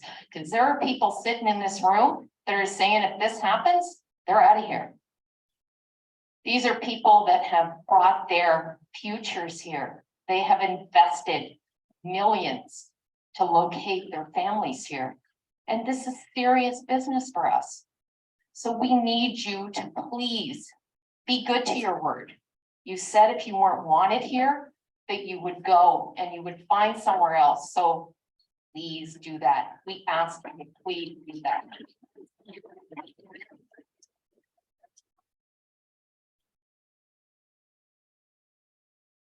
And I ask all of you, please, to consider, I know where you all live. I've heard a rundown too. Again, the same question. Like, I know this is not something you would want in your backyard either. You would not want to hear the repeated beepers in the evening. You would not want to have the tree frogs overshadowed by noises of trucks, by constant noise coming through your window at night.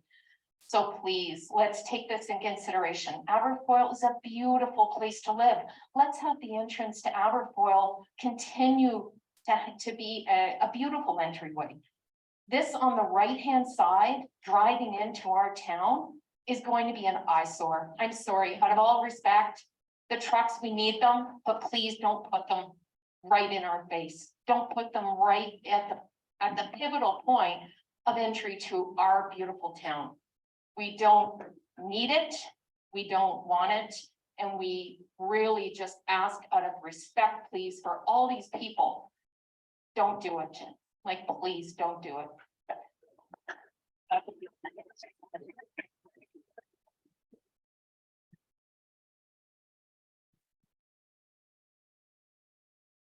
Any further comments?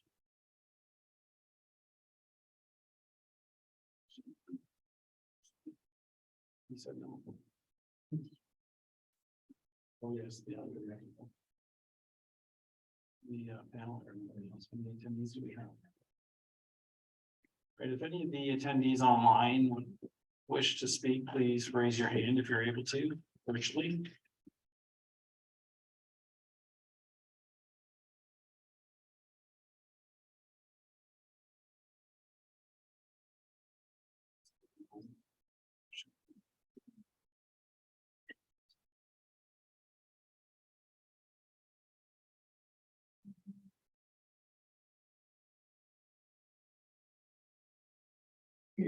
Right, well, I'm not seeing any individuals raising their hand on Zoom. Are there any council questions or clarifications required? Councilor Hurst? Thanks. One question I had is just the community safety plan, and maybe this is an ask of the planning process, but is there any indication on if that requirement's heard, when we would be able to see that community safety plan as part of this zoning application process prior to a ultimate decision being made? Sure, so through the chair, the traffic safety plan, it's not something we normally ask for in an application. The county roads department hasn't asked for it. I can talk to township staff, because township asked, then that's a little bit different along Gilmore Road. But we can get back to council on that. This would be, now that the application's been circulated, this is kind of like a new study coming to council later on, but if this is a requirement for council to make the appropriate decision, then maybe that's something we need to talk about at recommendation meeting as well too. Thank you. I'll just go through my list here. The next one, I'm curious, and maybe Mark, if you can't answer this now, I totally understand it, but I would like to know, you guys are a sophisticated, trucking logistics company, and I heard tonight, truck beeper management plan, and I'm just curious, and forgive me for my lack of knowledge in the inner workings of this, but can you maybe just explain to me and everybody here what you currently do, or any technological advances? I guess my view is that you would be aware, but if you aren't, if you could even just provide this after the fact, what that may look like. And I think I did hear a legitimate concern tonight around sound management. Also, you have to run a safe business too, and I'm completely aware of that. But if you can maybe speak to how you're currently managing or potential future options, that would be helpful.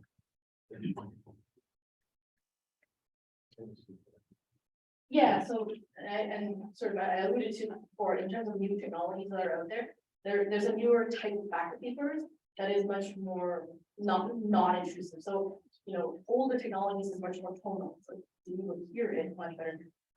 But in terms of a newer technology, it's much more broadband, so it's less tonal, whereas so it becomes less intrusive. And that's one of the technologies that I just mentioned to Mark earlier as well, that could be considered and has been used at other facilities. Can we get a sound of that? Do we know what that sounds like? What that would sound like for? Try Googling it. I don't have it. No, I know. Can someone send us something to say? I mean, it's so called broadband. So it's like, do we hear? Broadband frequency packet.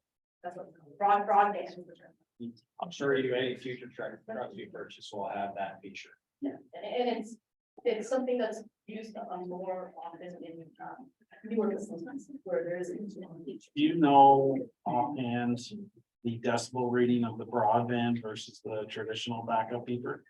There's variations, and because safety requirements, there's different levels of backup beepers that can be, so it'll depend on the design and the. Thank you. So it's still a safety feature. Well, it still has to meet a certain limit, but it's just the idea is it's less intrusive. I appreciate the explanation. Just it's a new concept for me, so I think I just want to make sure that I understand it and how it impacts. So I appreciate that. Is there any intention, and maybe that I heard reference of it tonight, and I just wanted some clarity. Is the intent to have a sprinkler system within the warehouse operation? And if so, tonight or in the future, can you maybe explain the water management plan that would encompass that sprinkler system? I didn't see that in any of the briefings, so I'll just maybe stop there. If it can't be referenced either now or in the future, that would be appreciated. Yeah, we'll take that away and respond to that in the future, if you don't mind. That's fair, and that's a very technical thing to ask in this forum, so I would appreciate that, because I think that is a, from a water management standpoint, I think it's an important piece to know. And my last question is just in the for the consultant on the noise. How do you take into consideration this seasonal variability of foliage on the tree? And, from my aspect, certainly in the winter, sound echoes significantly more as opposed to the summer. And I'm just curious, can you just explain what goes into your calculations? In terms of the worst case, we don't account for any attenuation on. Good. Thank you. I appreciate that. That's all of my questions. Thank you. I have one more question. No, sir. It's council's opportunity. Councilor Greta. Thank you. I just have a couple of questions. In terms of the trucks, is it anticipated that any of the trucks will be refrigerated trucks? As far as the trailers. Currently, we do not have trailers that we store on site that have reefers. We have probably about 75 reefers, but they are all located in London and they are on a dedicated fleet. So currently, the answer to that is no, we do not plan to have any reefers.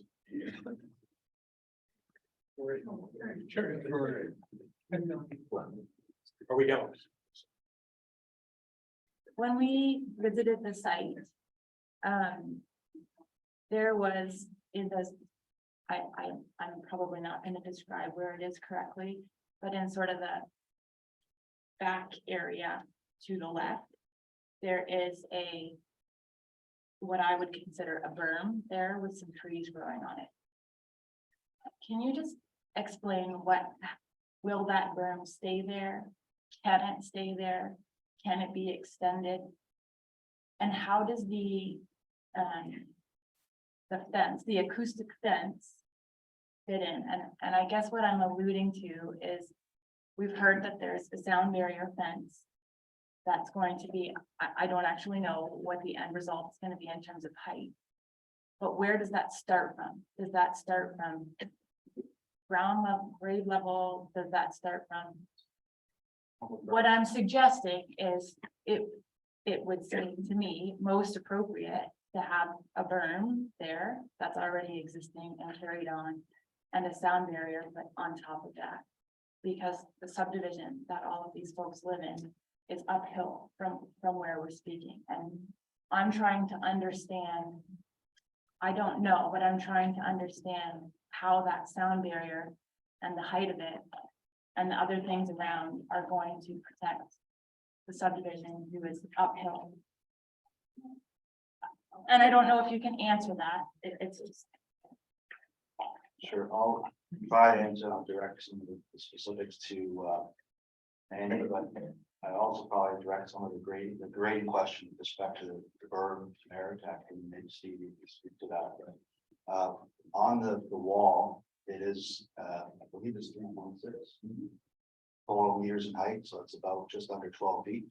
And that'll be the entire length of I'll call it the northern property line. And then there'll be another wall along the bottom side, 2.9. Not the entire distance, but there will be where there isn't one, there'll be a board fence, or just visual. So is that on top of the existing berm or will it be on the grade? Height is measured from grade. So whether it could be a combination of berm and wall or just entirely wall. So really the intention is that it's a certain grade, and this has been reviewed with their analysis has reviewed the grading plan as proposed to ensure that the height is appropriate height to mitigate the noise, and that's the height that they determined. And that could either be in the form of a combination of a wall and berm or just entirely a wall. Okay. Steve, I don't know if you want to speak to the grading or Norm. Okay. This is Norm Litchfield from Ameritech. And you can speak to some of the grading. So you referred to a berm on the left side, right? So you're talking about the back of the property? The north property line. Starting at the piece that, so the existing well is here, it runs from that corner up Okay, so, to the east. right, Berm runs east and west, all right, Councilor Gordon? yeah, so our preliminary grading, worked with the site plan that had been proposed. And there's, in order for the truck movements to go through there, the edge of the paving kind of goes very close to that level. We proposed a short wall, that's about, anywhere from 0.2 to 0.5. So we wouldn't have to change a lot of those grades. Yes, the retaining walls are high curves. Okay.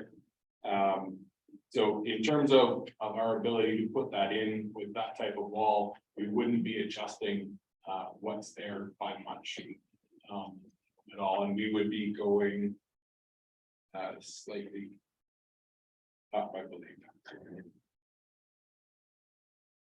Yes, we'd be going up by a foot. Okay. Thank you. Okay. I know that we've talked a bit of. I can try to explain now. Well, simpler terms, the grade at the property line is not gonna change. And what I'm suggesting is that there will be an area there between the parking and the property line, where there's a wall, and the grade at the property line is not gonna change. Whatever elevation is there today will not change. And the wall will be on top of that existing grade. The noise wall. So that berm won't be altered drastically, there will be a wall on top of that berm.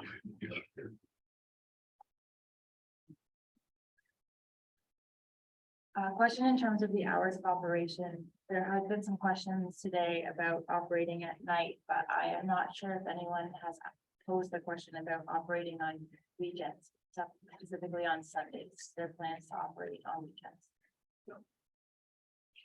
If on occasion, on Saturday, we like to be a Monday to Friday operation and the hours that all do on occasion, Saturday mornings, Saturdays, we may have some trucks that came in late on a Friday, but we are never open on Sundays. Just one last question, in terms of the noise study. We heard tonight that the backup beepers are not included in noise safety because they're a safety. I'm not sure the language, but because they're considered safety, they are not required to be included in the noise study. My question is, if we're asking for them to be, could that be done?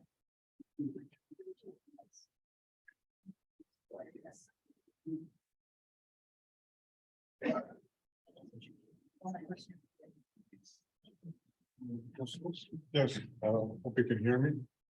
Yeah, first question relates to the testing of the soil associated with the area of the septic bed. You mentioned you tested five samples. How many holes were actually dug to validate the extent of that sandy soil?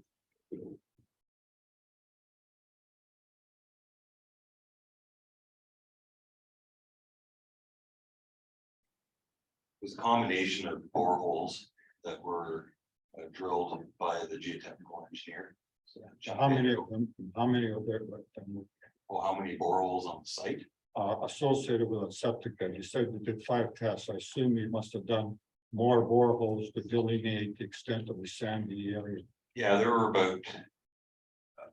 I used the boreholes that were in proximity of where the septic system is going to be, so there were about 3 holes that I would say were. In that zone, not within the bed, but within that proximity. And then there were another 5 test pits that were excavated, again, around the bed area. And in order for us to have a good representation of what the soil conditions are in that area. Thank you. Follow up on the question associated with hours of operation. I asked this at PDAC. Are you willing to limit your hours legally by whatever mechanism you use? Apart from the occasional nighttime, and I appreciate that. I'm talking for your operation, you're saying it's 7 to 7 or whatever it is. And then just on the occasion when we have trucks come like that or coming. Yeah, I understand that, yeah. Push came to shove, I'd look at that. You'd look at that. Well, I'm sorry, if you guys are in charge, you said it's gotta be, that's what it's gotta be. That's fine, I understand the answer. Yeah, yes.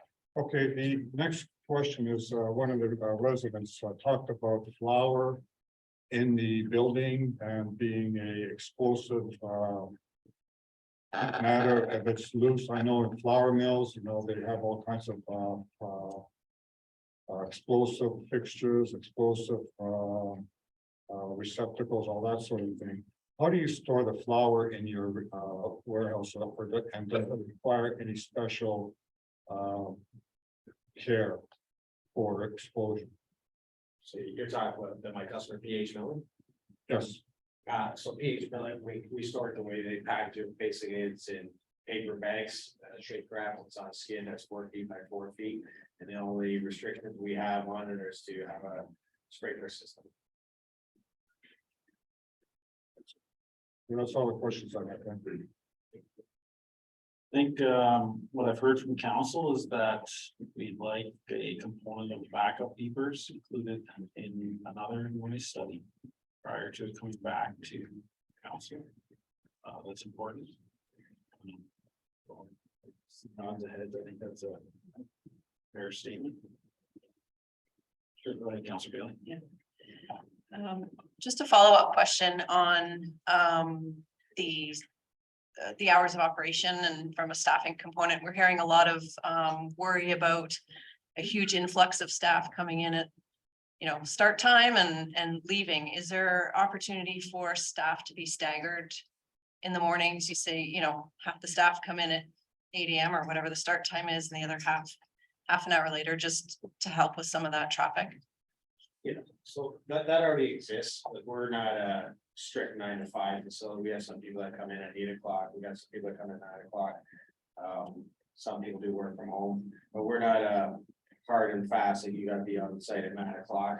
Part of being the operation of trucking business, sometimes people work extra hours at home, so they come in, they have liberties of coming at different times. So we're certainly not like a factory where everybody shows up at 8 o'clock sharp, or it's a race to get in and a race to get out.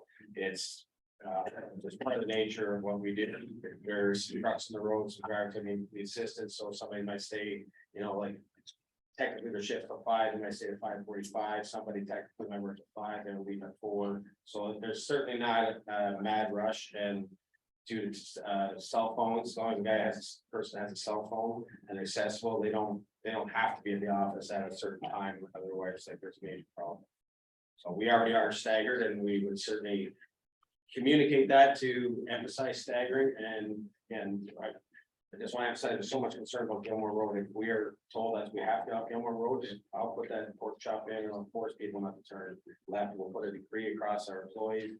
And if anybody does take a right, like if you guys see them going on my driveway, please have my cell phone number, call me and tell me what the license plate number is. And we'll address it. Being honest about it. Thank you. Councilor Schools? Yes, I forgot to ask one question. It's regard to the North Barrier Wall. The north-south section of North Barrier Wall stops roughly halfway along the truck parking area. Why is that? Why doesn't it continue all the way across? No, I'm looking at you have the vehicular cars, and then behind that you have your trucks parking, and that wall, according to the second iteration, only goes along halfway in the north-south direction. That's next to the employee parking section. Yeah, there's a employee parking, and there's a tractor trailer receptacle area. So just in the noise study, we found that that area didn't require an extension. it seems awfully odd. It's closer to the residential area than the other areas, and it doesn't have any protection. Part of it is because most of the activities is located on the loading side. And that's where most of the area is. There is some tractor, which we did include in the assessment. We did include movement into that area. And it was found that additional extension of that noise barrier wasn't needed to meet the limits.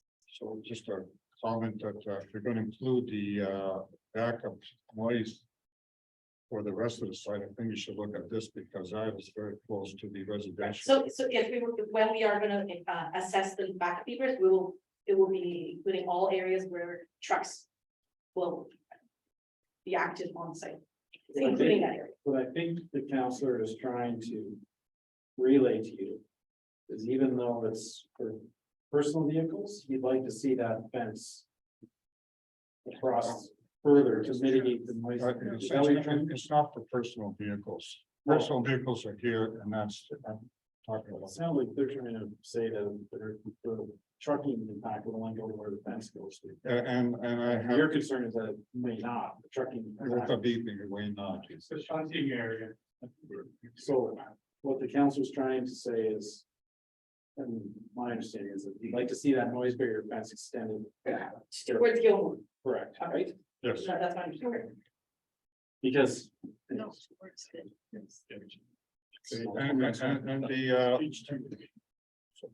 And the other question I have is the reconfiguration of the employee parking with the storage area for the tractor trailers. Is there a way to put all the parking sort of closer to Gilmore and remove the trucking and move it in the place of the parking that was allocated for the workers? What I'm trying to do is you have a strip of employee parking, you have a strip of truck parking. Is there a way you can take the truck parking, put it here, and take the car parking, put it here? So internalize the truck parking, so it's not on the property boundary. No, it's basically reconfiguring, instead of having the parking east-west, have the say it's broken in half, and the north half is car park and the south half is truck park. In other words, you take the section that's up closest to the residence and you reallocate it closer to, say, the building. The truck parking to be closer. Exactly, pushing the truck parking further away. Something we can look at. What I'm trying to do is create as much a noise buffer as possible by taking all truck movements and moving it further south as much as possible. So it's something we can look at, it's a function of the site movement and circulation. But, Sure. you know, The tenants. Any current council is members in the audience that would not have an opportunity to speak. All right. Review. What are the next steps? Please come to the, just point the mic so you can better in case. So do we know what's gonna happen next? Ms. Whitlock, you want to speak to the process, please? Oh, can I sit down? Yeah, so through you, Mr. Chair, we've heard some requests for some additional information tonight, so that will go back to the applicant and agents, and they'll work on getting that information. It will come back to township. It will be peer reviewed as required. At this point, we are looking towards a May 3rd date to bring a report to council. That's our next scheduled meeting. But again, if that date's not realistic in terms of the requests that we heard tonight and the peer review, then we'll have to look at pushing that meeting date out. Again, we are working with legislated timelines under the Planning Act, which are pretty quick turnaround time. So that'll also have to be taken into account. But at this point, we're looking for some further information, that peer review, and then working with the agent and applicant, as well as our consultants and planning staff to figure out which is the date that it will come to council for a decision.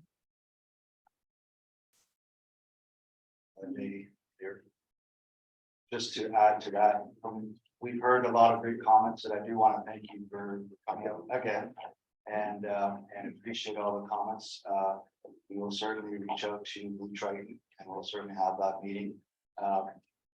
I've written a lot of comments down. There are written comments. What I will promise we will do is certainly summarize those comments. A lot of them, we've heard similar comments, or try to synthesize it in a way that it's comprehensive and provide our response. Some of that may include perhaps changing the access. You've heard looking at what we call this pork chop. It's either left in, so right in and left out to avoid that sort of easterly traffic down Gilmore. We've heard about perhaps looking at hours of operation and controlling that. I've heard in my discussions whether we can just restrict the actual specific use in the zoning bylaw. That's something we will discuss with our client, so that it's clear that this is the use that's being asked for and nothing else, nothing more, nothing less. And so we will put that list together, provide it to the township, and I'm sure they can provide that online or whatnot, so you can see our responses to those comments, and with whatever supporting documents to support the response, we'll provide that as well. I think we heard about looking at some traffic analysis with respect to using Brock Road, so we'll look at that as well. So those are just some of the things that come off the top, but I do promise we will have a response, and whether we need the May 3rd deadline or not, I'm really not too fussed about that personally. I'd rather get this done right and get a response that is satisfactory to everybody. So thank you.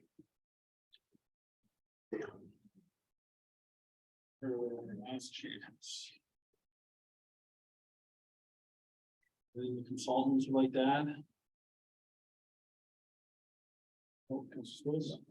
Mr. Mayor, I think it's important that we have a quick understanding where the county sits with respect to the entrance exit off Brock Road.